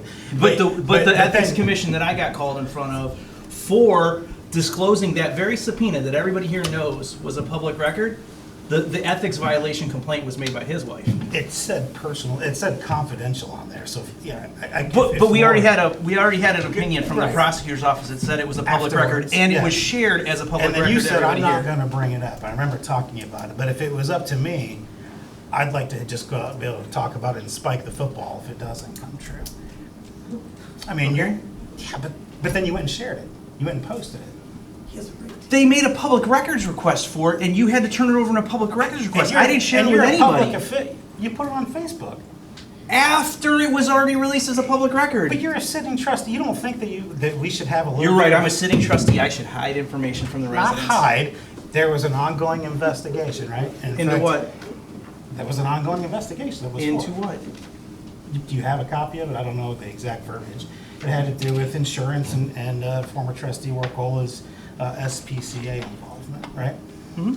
And I can tell you right now, without a doubt, I am not under investigation. Okay. But yet, you But couldn't you have understand said that this that's whole- not the point, you understand that's not the point, right? The- You're the out point putting is- it, the you point- said, you put it online, you said, I can confirm that trustee O'Neill is under criminal investigation. You were named on it. But was I under criminal investigation? I didn't say you were under criminal investigation, I simply shared the subpoena. And again, the root cause of the whole issue was the fact that this administration, minus me, had the subpoena, shared the subpoena with each other. There's so much documentation of the three of you working to shield information from me because it, okay. It's ridiculous. What else you got, But Chris? This is your. that's it. It's just when you do that, you never miss a chance to just try to dig at us. You know, we have the damn pig roast last week, and you couldn't wait to say, "Oh, it's 1823 instead of 1825." Wait, hold on. Who made the first post about that? I don't know who made the first post. Your wife made the first post. Your wife's the Did she- only reason did that she- anything got posted Did she online. say anything about 1823? But you're the one that actually brought that up about the bicentennial celebration. You have to go and drag that through the mud. Kristen worked hard on it. We had Do a we great need to time. read the 30-page roast of Move the? on, guys. I just would like it to be so. It's just there's Who was this that? effort. Who said that? There's just an effort Karen. to try to push things. I wish that it would just be the truth. That's all I want to see. But go ahead. I'm done. All right, okay, so you're done with that, Chris, okay. Any other new business that wasn't listed? Oh, actually, I do have one thing. Did we as a board approve the search and rescue? I know they do a lot of work, but the search and rescue dog team to use the administration building for training exercises? No, we did not. We didn't. We did not. Did they? Yes, we did. How did they get access to the Saturday administration night. building? I let them in. So we unilaterally, as individual trustees, can just let anybody access any township buildings whenever we want, as long as we think it's a good idea? I was there. Is it too much different than the fire hydrant thing you had here? Didn't tell anybody about? Yeah, I yeah. held a public You did. meeting to meet with residents about Did we that. vote on it? No, we didn't. I let them in to use it. It's something they've done for years. It's a good community service, and I let them do it. Did you clear with the insurance company to make sure we were covered if anybody got hurt? No, I did not. All right. Well, at least we know what we got going on here. We let them do a good service. Okay, good. All right. We got time for public comment, it's 9 o'clock. We got all the time in the world. All right. Public comment, who's first?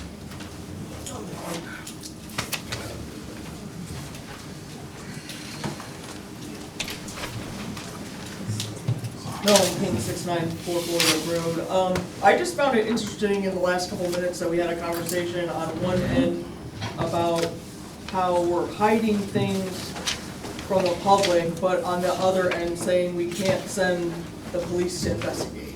And I find that to be really interesting because that's controlling who gets to find out. Because when the police do it, it's automatically gonna be put in the report. That's it. Lieutenant Markham, real quick, just to put you on the spot, what was the result of the investigation? You know the result of the investigation. So no charges was unfounded. All right. Thank you. So, One time. well, he kind of spoke after I left. Violation of rules. One time, Melanie, sorry. Sorry.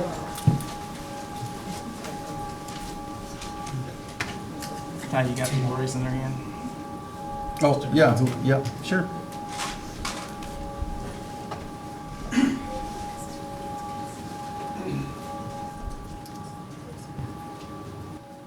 Hi, Steve Demonski, 6755 Lake Road. I want to talk about something that was brought up earlier at the beginning of the meeting. I'll address the whole board on it.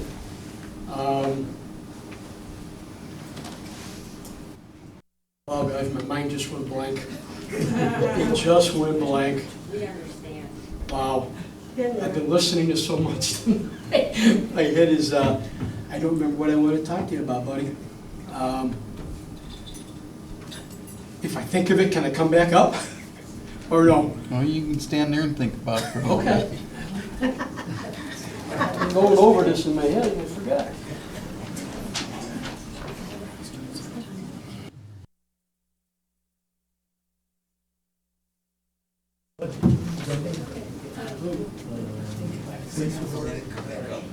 I'm not allowed.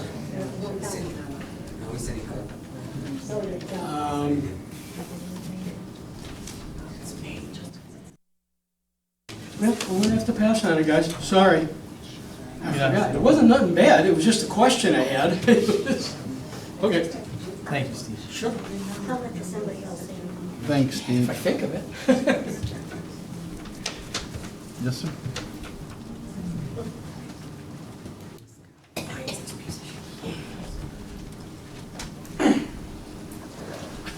Hello, my name's Matthew Ray. I don't live in the township, I live in Wadsworth, but when I found out that you guys were allowing non-residents to participate, I wanted to come in and ask a very direct question to the board. It has been reported to me that the Board of Trustees found invoices for spy cameras dated December the 8th, December the 12th, and a total of $20,000 in expenditures that weren't discussed in township meeting minutes. I was told that those invoices were presented to Medina Police Department, and I believe that'd be Lieutenant Markham. But I was also told by Justin Paroli on Facebook that those weren't authentic. Justin, I believe just this week in the Medina County Republican Facebook group where the party interacts in front of the chairman and everyone else, you went after Trustee Fullerton. You said that he had forged these invoices. And the reason that you're applicable is these invoices for $20,000 in township funds that were not discussed in the meeting minutes were invoiced to an address of 6888 Lafayette Road here in Medina, Ohio. Trustee Paroli, I believe that address is a previous address of yours. Yeah, it's where I grew up. I haven't lived there in 25 years, but yeah. So these invoices were paid. You're making the claim that your fellow trustee forged them. I was just curious, has anyone on the board presented these invoices to Lieutenant Markham? And then Justin, you have gone on record as saying that Lieutenant Markham laughed about them, said he had no interest in them, said that it wasn't a concern for the Medina PD, and I just wanted everyone to have a chance to kind of respond to what you've stated, sir. Sure, well, real quick, actually, if you wouldn't mind entertaining me there for a moment. Absolutely. I think you're taking great liberties with what was said online and conducting What a lot exactly of... did you say, Justin? I didn't interrupt you. No, but you're saying I took liberties with it. Let's one, pick I on the never- minutiae. I can submit it to the record. I've presented plenty of things tonight that show questionable controls over the records room. I think you're intimately aware of where the first time I ever saw those invoices were. No, I'm not. Actually, you sent them to me. No, I didn't. Yes, you did, on Facebook. That's not true. You sent it to me at a time where nobody had ever made a public records request for those. So I guess the question would be... You just committed defamation, Where so did present you that. get those? Present it. You said that was sent to you in a direct message? You sent me the invoices. No, I You sent... didn't. You... Anyway. Definition of defamation.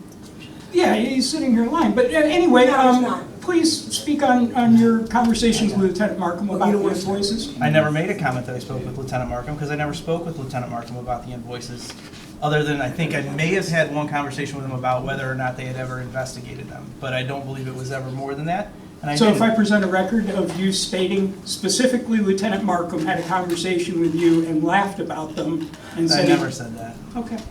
So I can submit that at the next meeting for the record? No, actually, our public body rules and the rules that Trustee Fullerton stated earlier today prohibit you from being able to do that.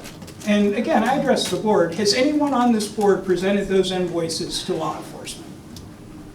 I have not. Not.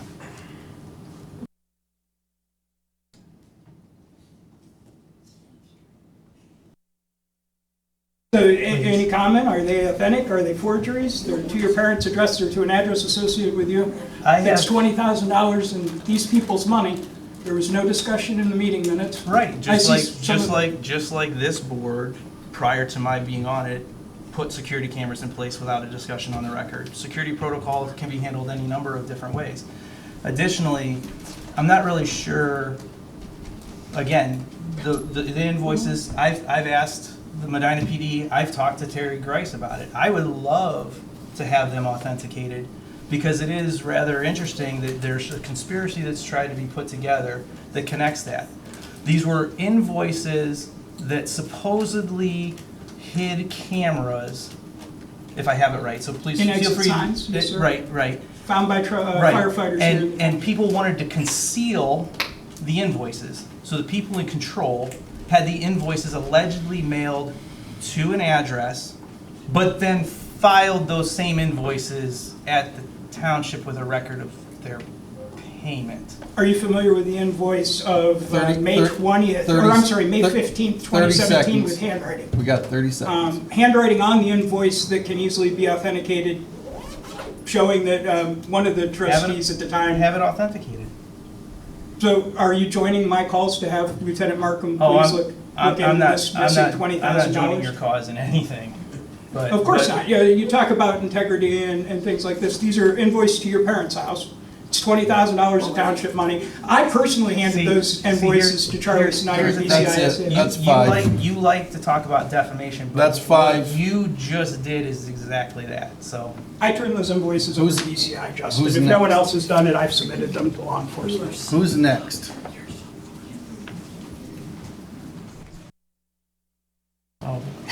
Don't report me again. Mark. I will get a restraining order. You're addressing me in public. No.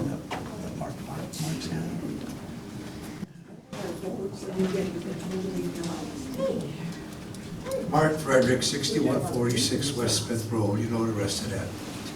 Believe it or not, I wasn't gonna talk tonight. Small miracle. But after what I witnessed here today, I'm not about to let this meeting go without getting my 2 cents in. This is tragic. Yeah, here we are in the township, bickering like little kids. If this was my classroom after 32 years teaching in the Cleveland ghetto, I'd pull out the paddle and whack all their asses. That's no bull. You know damn well I started teaching we had paddles, and it worked. They're too damn big, and I said there, all 3 of them are too damn big and too damn stubborn and too damn stupid to learn to get along. I had my say. Sad. Damn sad. Anybody else?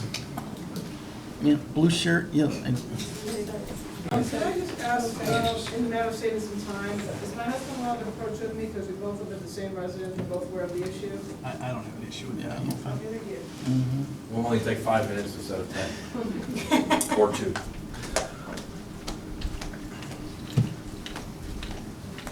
I'm sorry, but, okay, Mary Ann Fiorito, 610 Lipke Court in the city of Medina.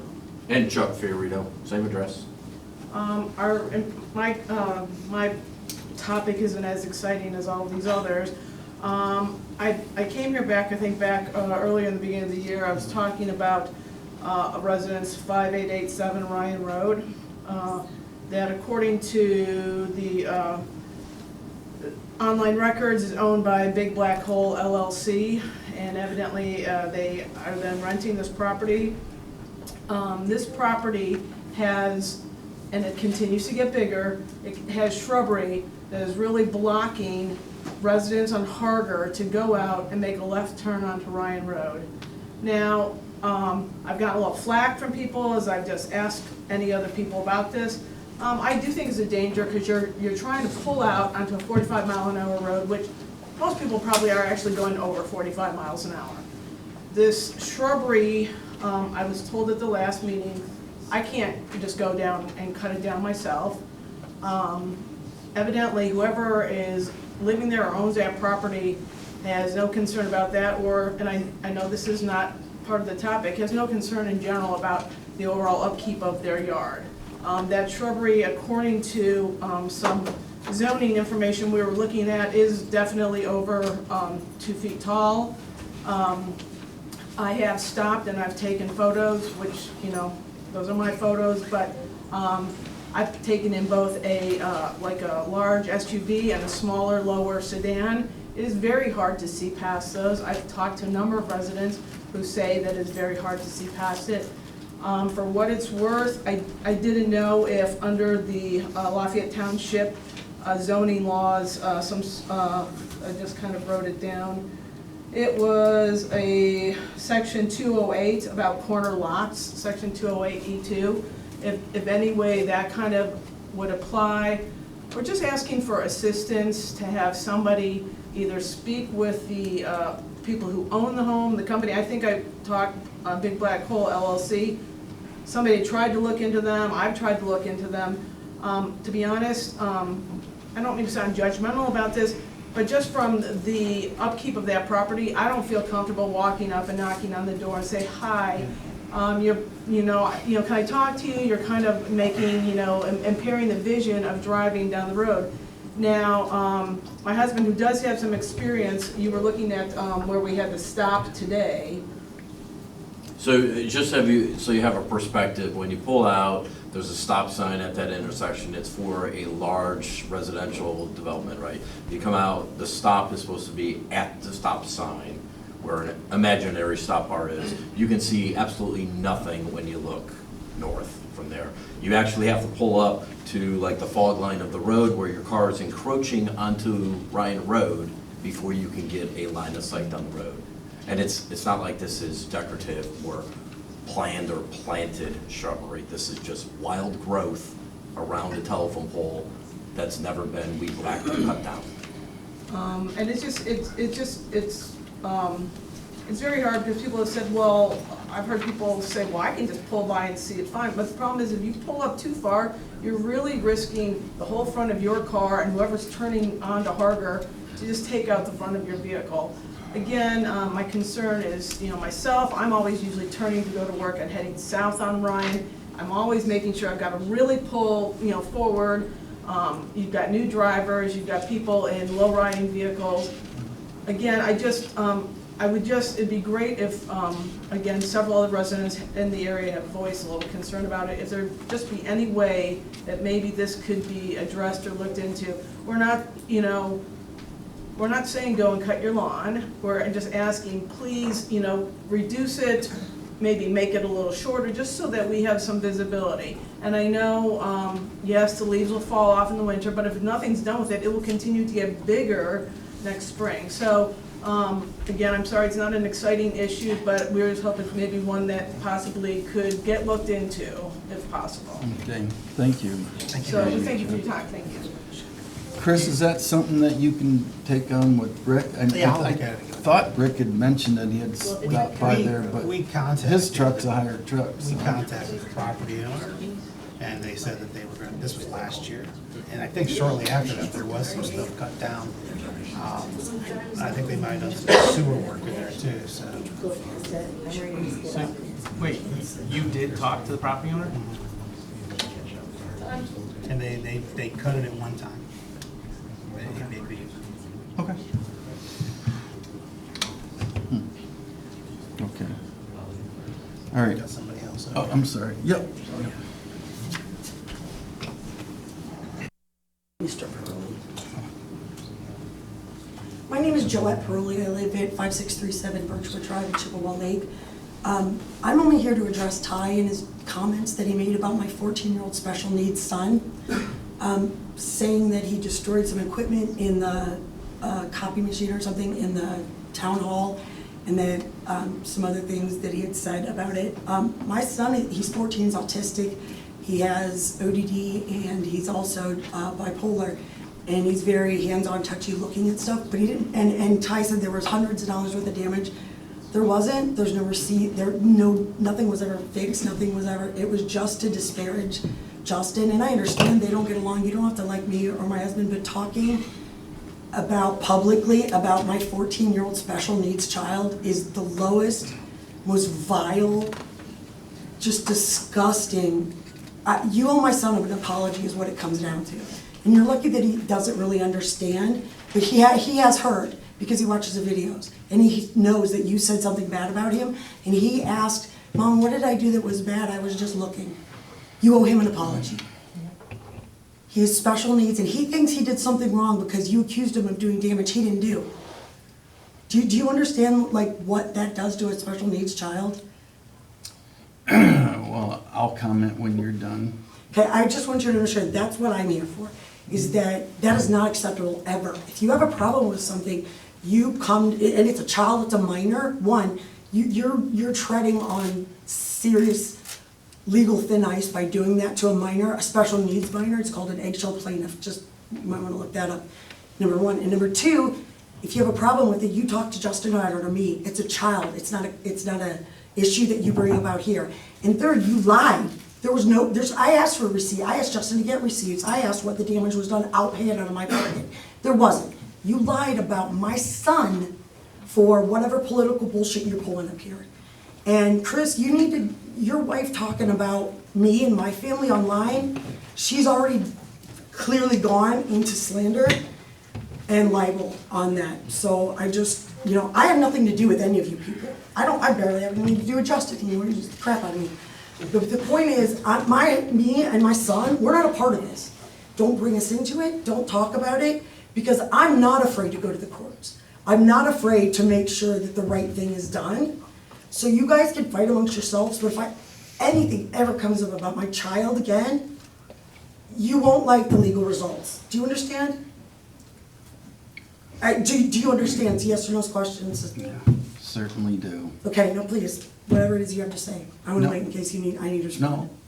When you're done, you sit down. So I'll you make a won't comment. No. talk to me until I It's sit not down? back and forth. We went over those rules. Yeah, I wasn't here. I was dropping my special needs son off with a sitter because he can't sit through these.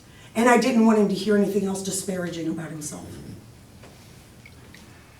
I mean, just as long as you owe him an apology, and or there's a good chance he could file a defamation suit. He's a minor and he has until he's 20 to do it. I'm done.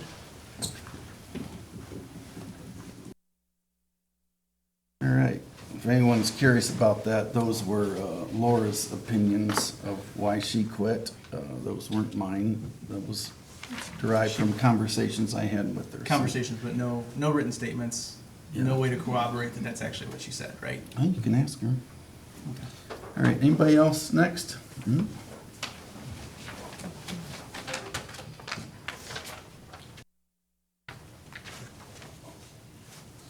I am Angela Ventura. I live on Worcester Lane in Medina Township. A couple comments. The payroll discussion that you had earlier tonight, the auditor of state's recommendation is that trustees and the fiscal officer work together on payroll so that there are good internal controls. There is a payroll journal that can be run before payroll is submitted. So you can check the withholdings. That should be done, and that way you would not have an issue like withholding Social Security instead of overs, especially for 4 employees in 3 years going on. That would have solved that problem. It's responsible to both your employees and the resident, obviously. As far as making a police report, I do believe that everyone should be able to utilize police services. They should, obviously, but what I'd be curious to know is if the police report that was filed on behalf of an individual or if it was filed on behalf of the township. Because if it was filed on behalf of the township, obviously one trustee cannot do that without a vote of the board. And there's been several things that have been brought up, even just tonight, and that trustees are just taking action on their own. And I think township government's set up the way it is for a reason, and that's why people have to sit through the meetings, right? And if you're going to abandon that process and act like you're kings of a kingdom, then I think everyone should just stay home and watch Netflix, because this is just ridiculous. So people come to observe. Chairperson Fullerton, you made the point earlier that the letter that I wrote was just my opinion. And that's true. We all have perspectives, we all have things that are important to us, but that's why the people who are in attendance at the meetings come to the meetings, because they want to hear the things that are important to them. And you're taking that right away from people when you don't allow them to observe the business of the township, and you're making these decisions outside of the open meetings. And you're not following the policy of the township, for example, the records policies. And it's unfair to your employees, actually. You know, you have the secretary over there, and she's obviously confused. I mean, when she's being asked to do something outside of the policy of the township, what is she supposed to do?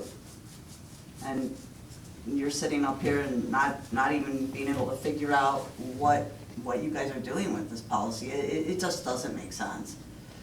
So, you know, and as far as the public records request that I had made, you know, we sit up here and discuss, you're more concerned about why I made a public records request, which shouldn't even matter.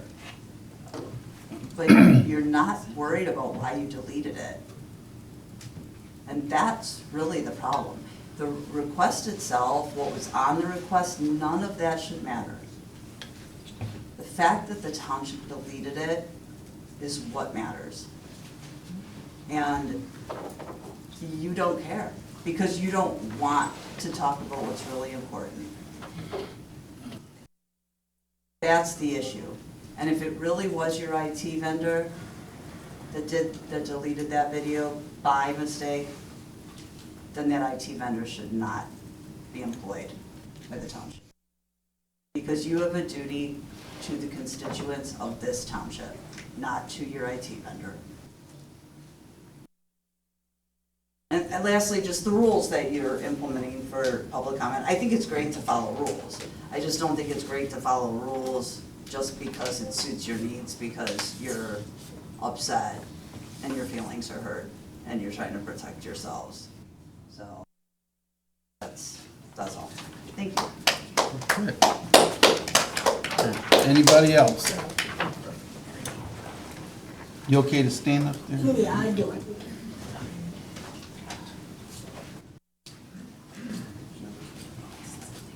I have prepared a statement that I was prepared to read for this meeting, but a lot of the things that I wanted, Linda Collins, 129 Shady Slope. That's on the top of my list. And so a lot of the things that I had questions about, and I want to tell you, I was very disturbed with last month's meeting. We had hit an all-time low, and it started with the comments made about Justin's son. Because on what I referred to as the cherry-picked list, you did not have to put that on there. It served absolutely no purpose.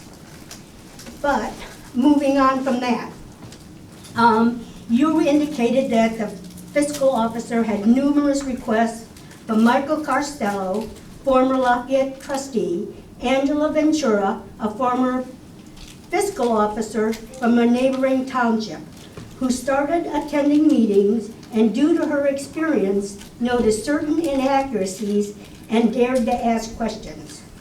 And then there was Justin. Well, Ty listed 4/8, 5/5, 5/15, 5/17, 5/21, 6/11, 6/21, 6/27 twice, and 6/26, as all of these record requests that were asked. But then I found out through the grapevine, who is Scott Gardner? Who the heck is Scott Gardner? And does he live in Lafayette Township?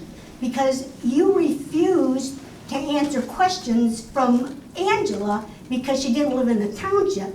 But from what I understand, the total number of record requests from Scott Gardner if you added up all of Michael's, Angela's, and Justin's combined, he requested more record requests than the three of them combined. Yet you never mentioned that because it did not serve your purpose. So we were talking about the keys, but we beat that horse already. And then I wanted to talk about the fiscal officer. She did pay herself for that work that she didn't do in April, May, or June. And then I wanted to ask, when was the last time that the warrants were paid? And we talked about in the April meeting about following protocol, and we never really got around to answering that until today. We talked about going forward, how we were going to handle these things. And then we talked about Oakers, which I understand now that the township has lost $39,000 because of someone's failure to do their job. And although there was a list of items that listed a whole bunch of reasons why she quit, including Justin sitting on a piece of glass, but she never thought about these things, that she didn't do her job. And what I wanted to know is, can she be held personally responsible? And the answer is no, because you guys are gonna go after the bond money, right? So, now, go ahead, pass them out. Mrs., Heather McBride O'Neill, wife of Trustee O'Neill, on July 25th, posted a 665-word post on Facebook. She normally posts to Lafayette Township News on the Street, where she can post anonymously and perhaps pretend to be a concerned citizen. But on March 26, 2025, I attempted to join News on the Street and was declined. I've been a Medina County resident since 1958 and of Lafayette Township for 43 years. But back to Heather's post. She'd like to think that we were all idiots. Hey, Linda, just 15 seconds, so just Okay. rock and roll. So, what we got is we are passing out what my punchline is for that, is that she says that she cares about the township. I said she cares about a paycheck. That's 5 minutes. Thanks, Linda. And paperwork's coming through.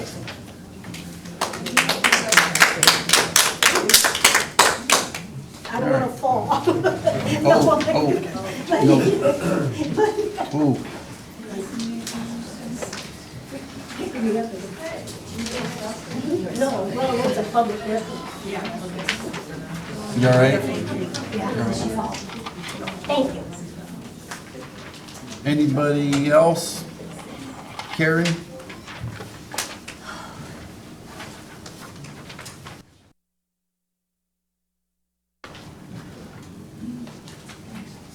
Just a couple things. First, I want to apologize for my outburst in the back, but I think that all of us in the community really grieve the fact that, I like all you guys. I work with all you guys and stuff. And, you all have your positives, and like all of us, there's also negatives. I just wish that I wish for the community that you guys could somehow get over this hump and treat each other respectfully, quit calling the police on each other or whatever you're doing that I don't know about, but do the work for the citizens. I mean, I know you all think you are, but not getting along is like the worst slap in the face to yourselves, to our community, to the people who show up here every meeting. That's all we want. We just want people to do the work of the community. That's what we want. okay? Without slandering each other or digging the knife in and twisting it. You know, and the thing is we're all human, we all make mistakes. I'm an employee. If I goofed up on something, I would want any one of you to come up with me and to say, Karen, hey, this is what you did wrong. Could you do it this way in the future? I need this from you. And I would do it. You know, and instead, you know, if you do something wrong as an employee, you expect it to be broadcast here in the meeting instead of being brought to your attention as an employee. You know, we have a handbook, you know, a personnel handbook that was adopted years ago when I think Nancy Shanley was in. Why don't you guys take a look at that? Why don't you decide to maybe enact that and use it and do some things so that the employees get some feedback? And maybe that'll help us to be better as a group.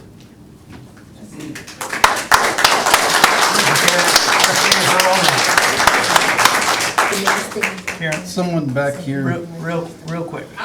Real quick, give me 1 second, please. All right. Karen, thank you. I couldn't agree more with what you said.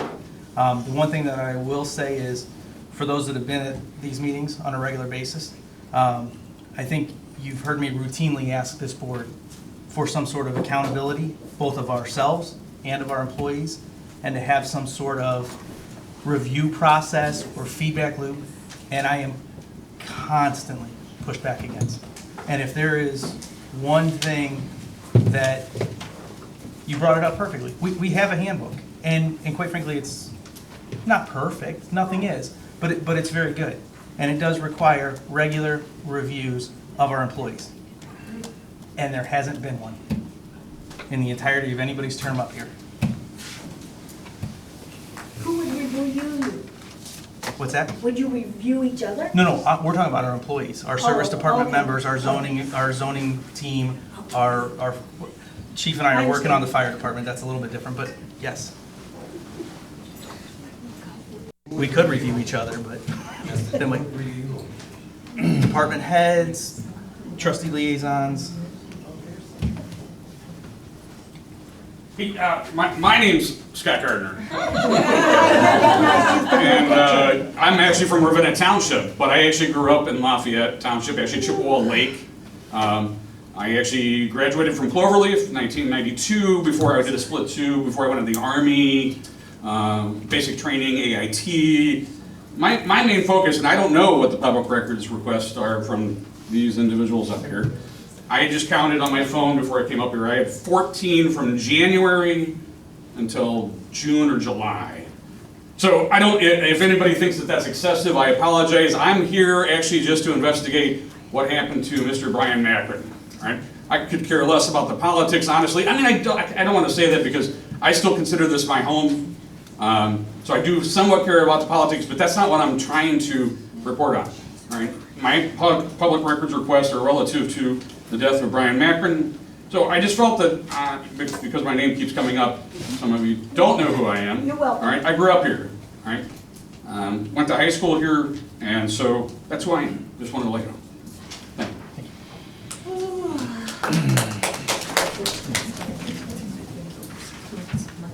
Anybody else? Motion to pay the warrants and adjourn? Yep, we did. So somebody else back there? No? I'll make the motion to adjourn. I will second. All those in favor, aye? Aye. Aye. 9:38. 9:38.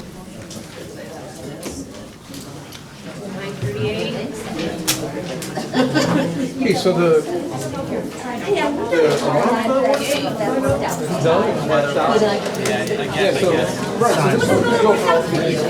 My wife and my children. I want to bring this up. I'm like, oh, they're in. I'm giving them a game. Sorry. I'm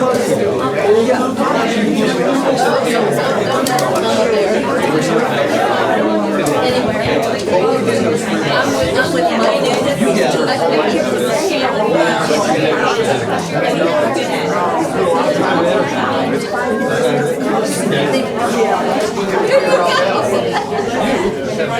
taking a big video, trying to, you know, Collins, thank you so put a much. bottle, not